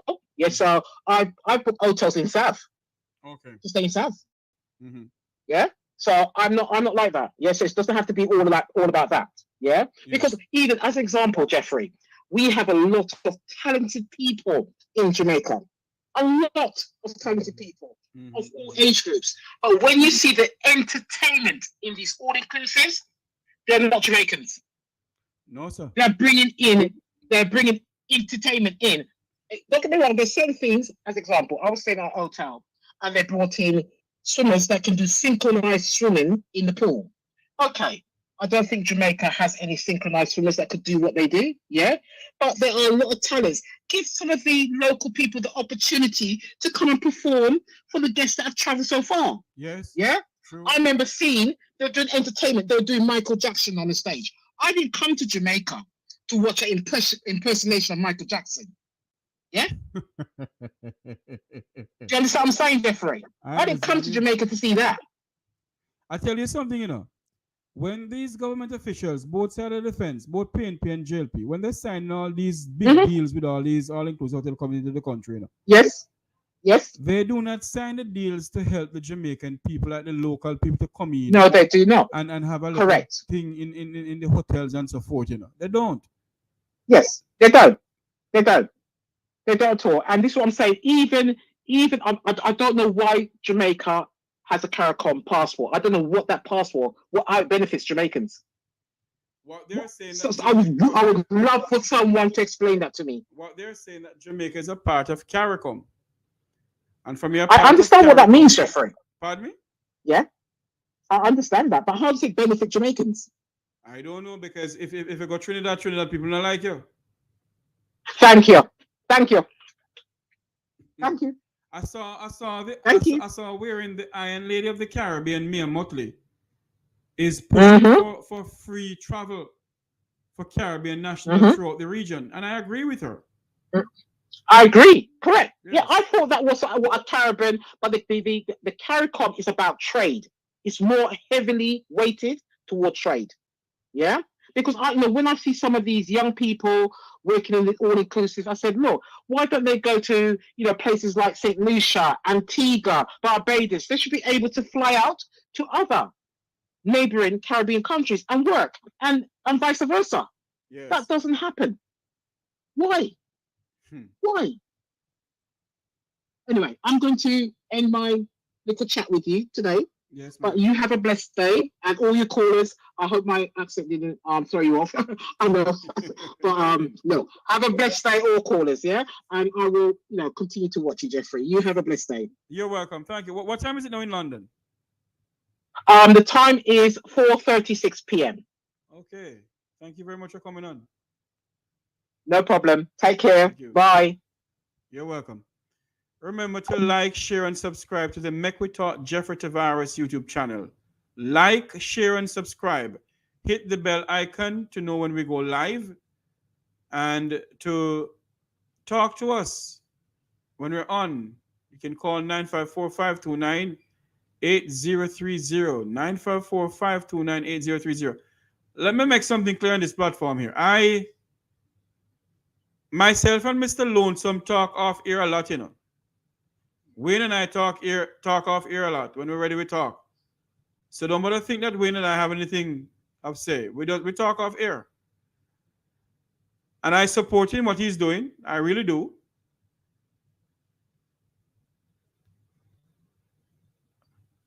What is saying UK is safer than the US? Well, everybody's saying that too. And it's the truth, I mean, when you look at it, when you go to all-inclusive hotels, you see all of these foreigners doing some acts that, you're trying to figure out, are you in Jamaica or are you somewhere else? It's the truth. But I didn't know that the security guards at the hotels are stopping the guests from going out because of... So obviously the hotels in Jamaica, they're the one who is bringing down Jamaica. It's not the dirty 30. Because if the hotels are telling the guests them not to go outside on the road. So that means that there's a big thing going on in Jamaica for them to tell the tourists not to go outside on the road. Huh? But yet, the dirty 30, headed by Wilfred Radigan and headed by Dr. Rupert Francis and others, Wilfred Radigan and everybody else, they dubbed us as the dirty 30. We're dirty 30. We're the one who's bringing down Jamaica, the image of Jamaica. But those who are saying we're bringing the image of Jamaica don't think that they're bringing down the image of Jamaica by taking position at the JUTC depot in Montego Bay and taking position at the Corner General Hospital as project manager. Sort of shebang around. They don't see that. But they can see everything else. We're going to close out the program soon, but if you want to call in and talk to us, 954-529-8030. It's a WhatsApp number also. Anybody from Jamaica don't call in yet? Where are the Jamaican callers? I have a friend of mine who lives in St. Ann, who told us that the Prime Minister said he's going to make Clarkstone a Silicon Valley. Or is Clarkstone town and somewhere is Silicon Valley.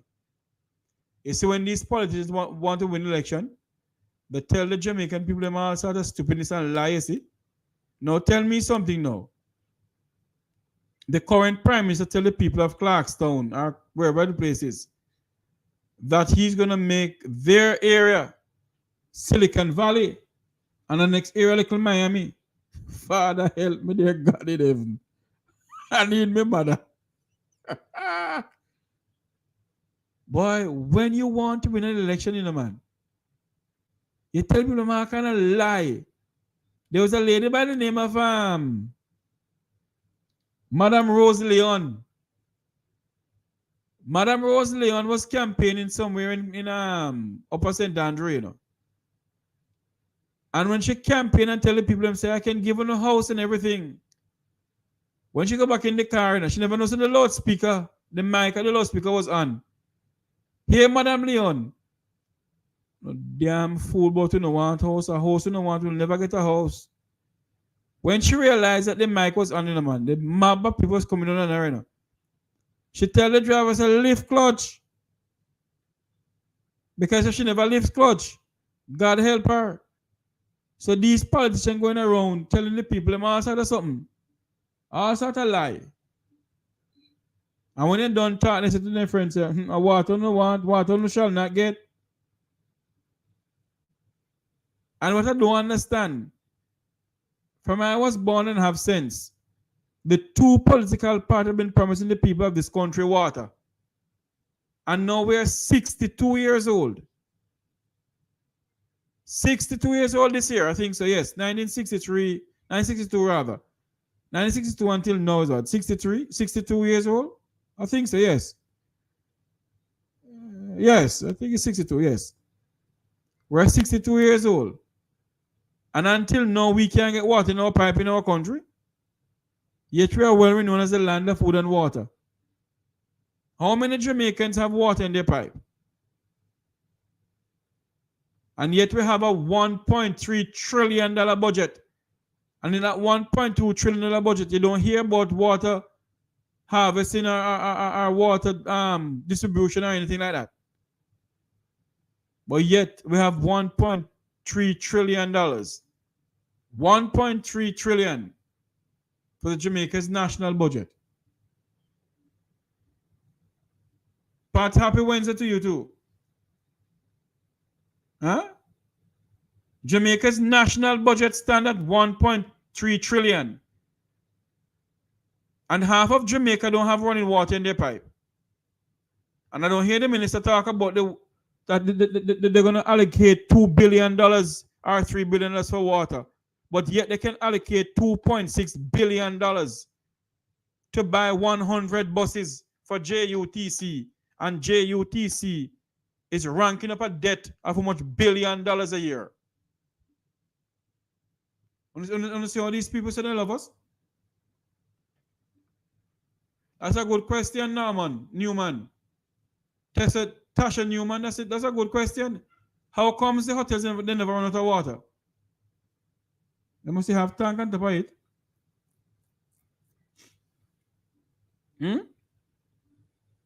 You can allocate $2.6 billion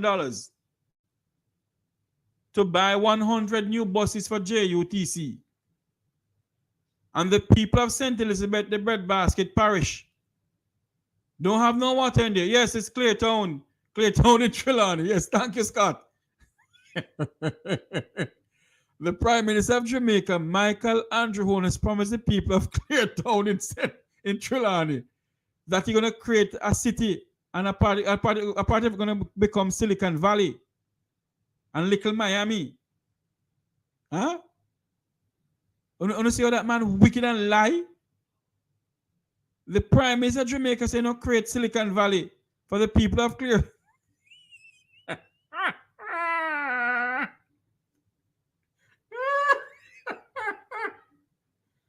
Father, I need my mother.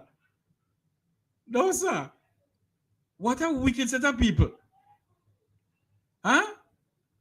What a wicked set of people. I wish my good friend Miss Pat from Sentence could call me and tell me how the Prime Minister promised the people. And when she's talking so sweet. Miss Pat, how you doing, my dear? You're a very good friend. I'm happy I met you on the phone, and I'm happy that you listen to the program and everything. You are something else. You make me laugh whenever I hear you speak. The lady said, Prime Minister, who let's come there at 2:30 in the morning, promising the people them, I can make here become Silicon Valley. Huh? What a wicked man. All because he want the vote.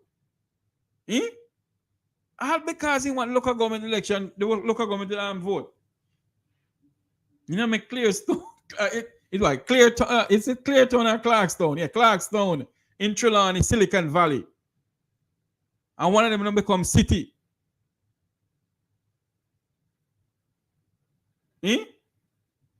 One of them become city. And Clearstone in Trelawney going to become Silicon Valley. And another place going to become Little Miami.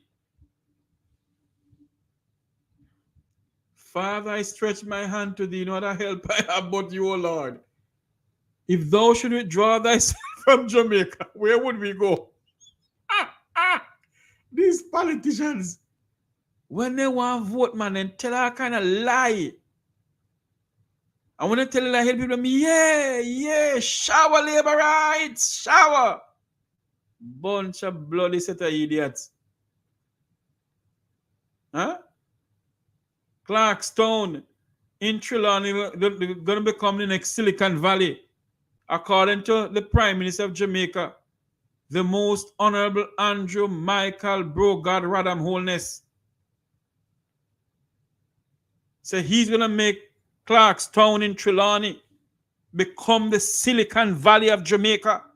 Shower. What a wicked man. Prime Minister Holness, I know you watch this program all the while, you know.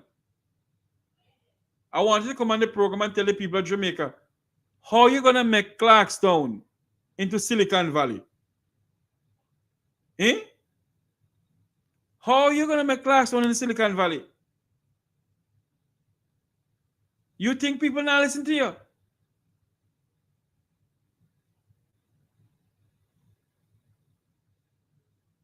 Declare what kind of asset? Him not declare no asset. Him not declare nothing and he not declare nothing. Because the people of Jamaica sit down and accept what he does.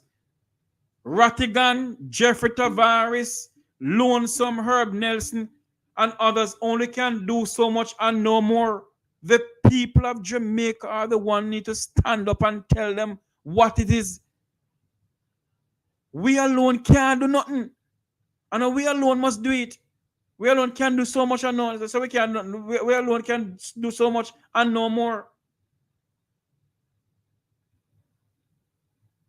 He's so desperate. He should call desperado. In go around and tell the people, he don't make Clarkstown in the Silicon Valley.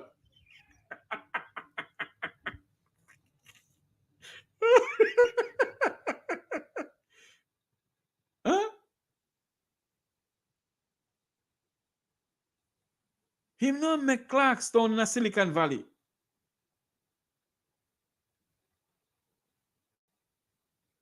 Him go around and go around and go around and tell the people him all kind of shebangaran. And then believe him. What a man. And him never called desperado. Because he's desperate for the votes. It's unbelievable.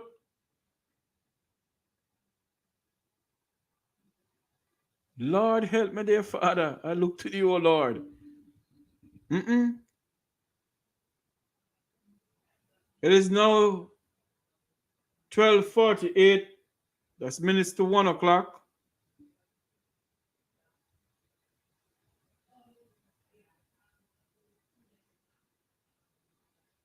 We're going to have a program and pretty soon about the latest on the Republic of Haiti. So join me then. But until you hear my voice again, the people of Clarkstown in Trelawney, do not make the Prime Minister and the politician come tell you, you know, make them become a city and one part become Silicon Valley. You must run them. Run them. Some of the people don't even know what Silicon Valley mean or where Silicon Valley is.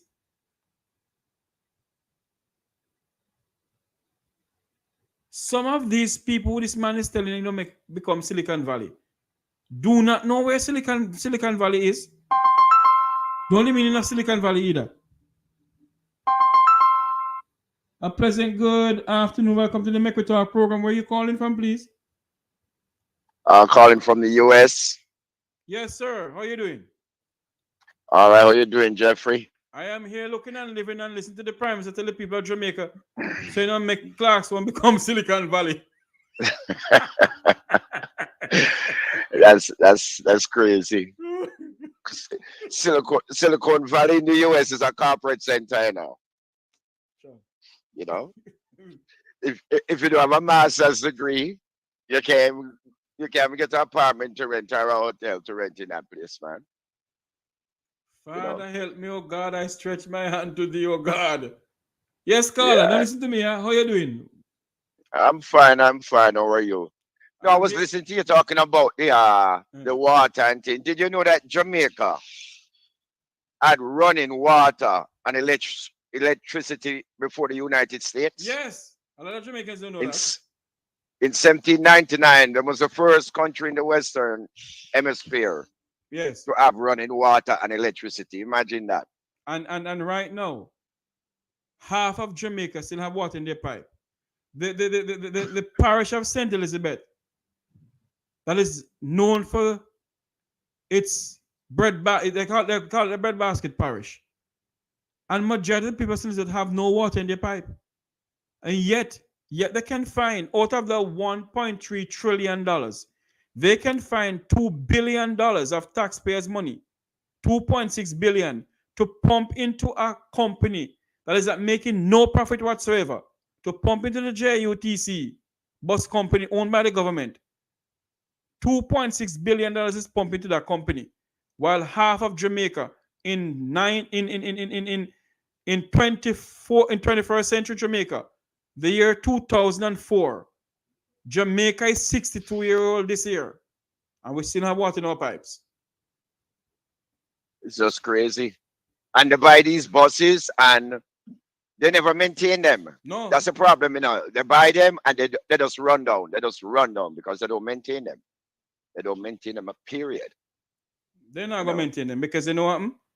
How them and their friends can get some money, some government money. So they don't maintain them. And I think, I could be wrong. I think that Andrew sold out some property to the Chinese in Blue Mountain, some water rights up there too. Ah da dee da da da. You know. And Jamaica I have one of the wonder if best hold on apart from there. I wonder if it's that same lady who came on my program. She have 4,000 acres of land up in the Blue Mountain. And the National Land Agency sell off some of the woman land. The National Land Agency is in the office of the Prime Minister. The woman have been paying I do- taxes on her land and people live on her land.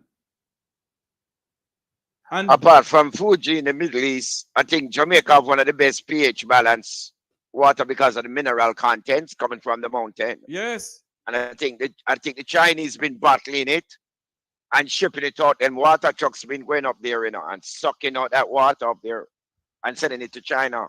I say to you already, we must ask the two political parties in Jamaica how much they sell the Jamaican people for to the Chinese. How much I And hear you they know the sell us funny, for? thing is, to Jeffrey, Yes, sir. is that, remember that property that Andrew gave to the Chinese in that 700 acres in Miami Bay? But hold on there. We need to check this out. I think that thing was signed under the previous administration, if my memory serves me correctly. I am not sure. Well, Don't quote me on it. It can be him who did it. well, I don't know actually when the signing was, but one thing I can tell you is that that property have on some vast water. Them call it the Roaring Rivers property. And the Chinese, I think the reason why the Chinese wanted that property was to get access to that river. And But they're sucking that river. Once they get that land, they're gonna just but the fact of dry the out all matter that is, water the, and the send to fact of the China. matter is, sir, and the Jamaican people must understand this. If these political party mean the Jamaican people anywhere, any good, would they sell off or give away our lands just like that, sir? I know 700 and odd But the funniest thing, acres, the seven prime the land. 700 land acres, it is crown land and it is owned by the British government. It's owned by the King of England. Yeah, well, the monarchy, you know. I say it already and I say it again. The Jamaican people must ask the two political parties, the two diatribes, how much they sell the Jamaican people for to the Chinese. One I don't of think the Jamaican people are that well informed. I don't think they do a lot of research and understand what's going on around them. I really don't think so. hmm, Because If them don't watch themselves, them going to become a slave in them own country. Well, Mark, I think it was Paul Bogle, my good friend Luke George, loved to quote it. Said, I rather die on yonder gallows than become a slave in my own country. Wow. And if the Jamaican really, people now wake up, you're so you know, correct, Ivan. The hospitals have no water. While the government of Jamaica sell out how much acres of land, 700 acres of land, give it to the Chinese, all in the name of highway. and All them in the name of sucking out the highway. water. And they're sucking the system dry. Yeah. Because Jeffrey, when you really look at it, Jamaica's the motto is what? The land of food and water, right? So then say, And they have never maintained the pipe system in Jamaica as far as the water system. never. And you think that with all these rivers, they could divert water to these reservoirs. You understand what I'm saying? But Because the you can't divert the water. funniest thing, sir, when last have Jamaica built a water reservoir in this country? When? When last have the government of Jamaica building a water reservoir?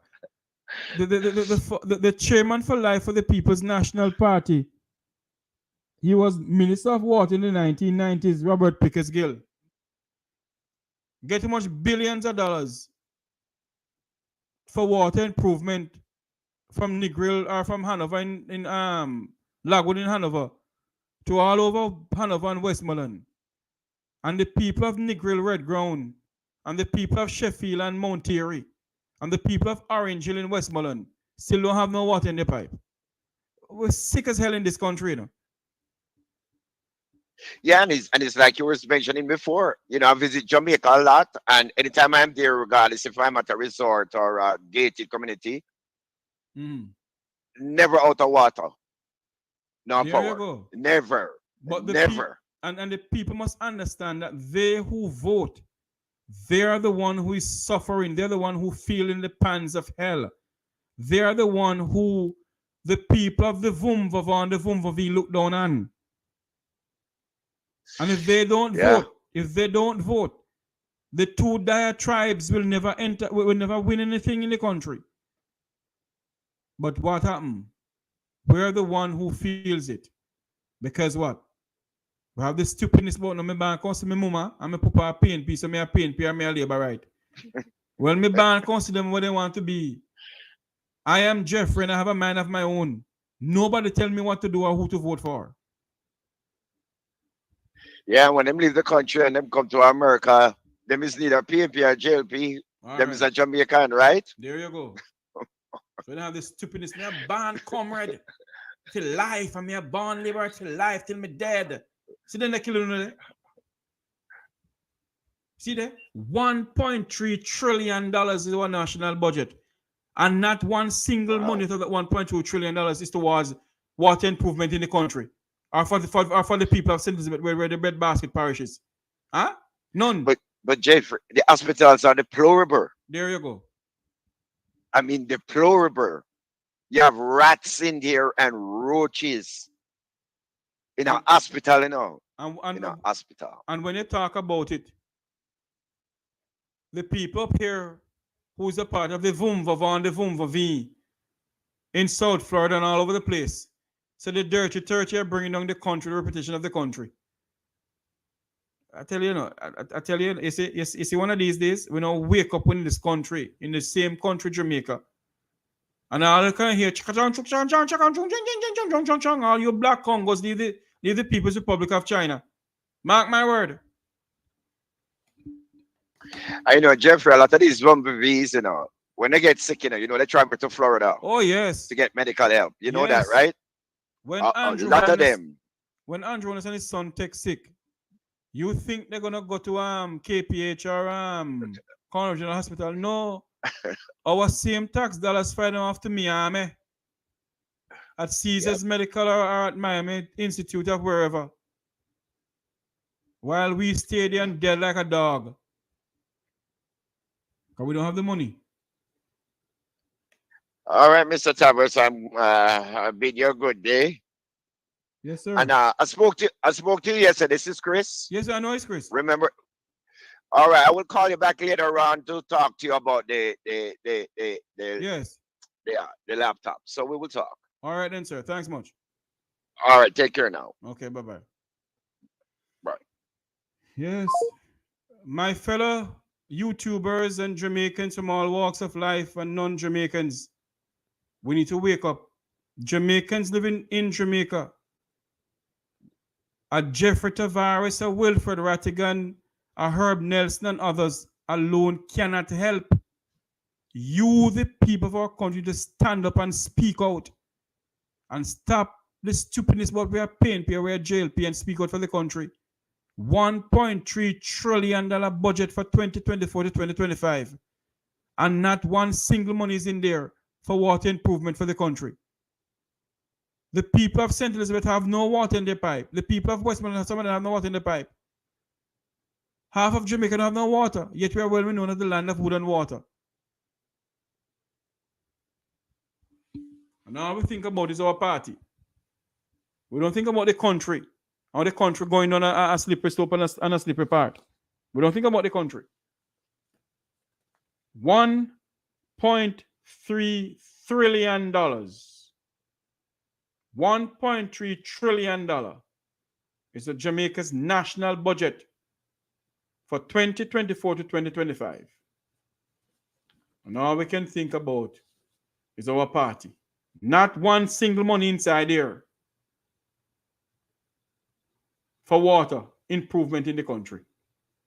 But yet they can find $2.6 billion to pump into JUTC. Because what?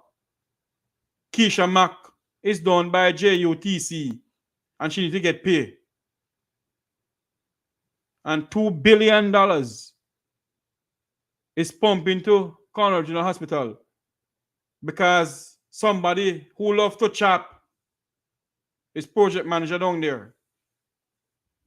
You can't know name.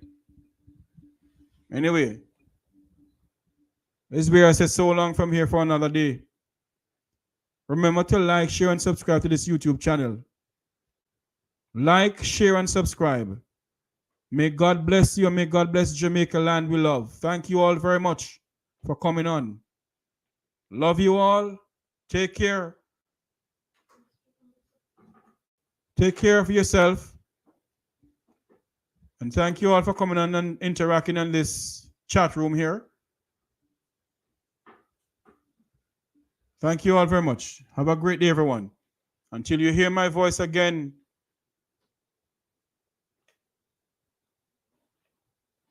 have a great day. Hold on there for me. I'm trying to find something here. Oh, Lord of mercy. You see, when you don't, you know, normally the technology work on this thing. Yes, here we go now. Have a great day, everyone.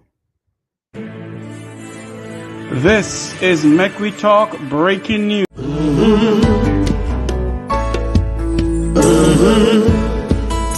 When the game gets rough and this life just seems so tough, make we talk, my people, make we talk. When this town becomes an ugly place, don't let it erase the smile from your face. Make we talk, people, make we talk. Conversation is the key, a guiding light for you and me. Spark a talk and you will see. Conflict solver A to Z.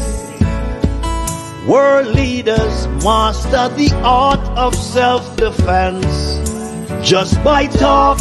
So people, make we talk. Hey, we're living in a world that on ourselves we must depend. Make we talk.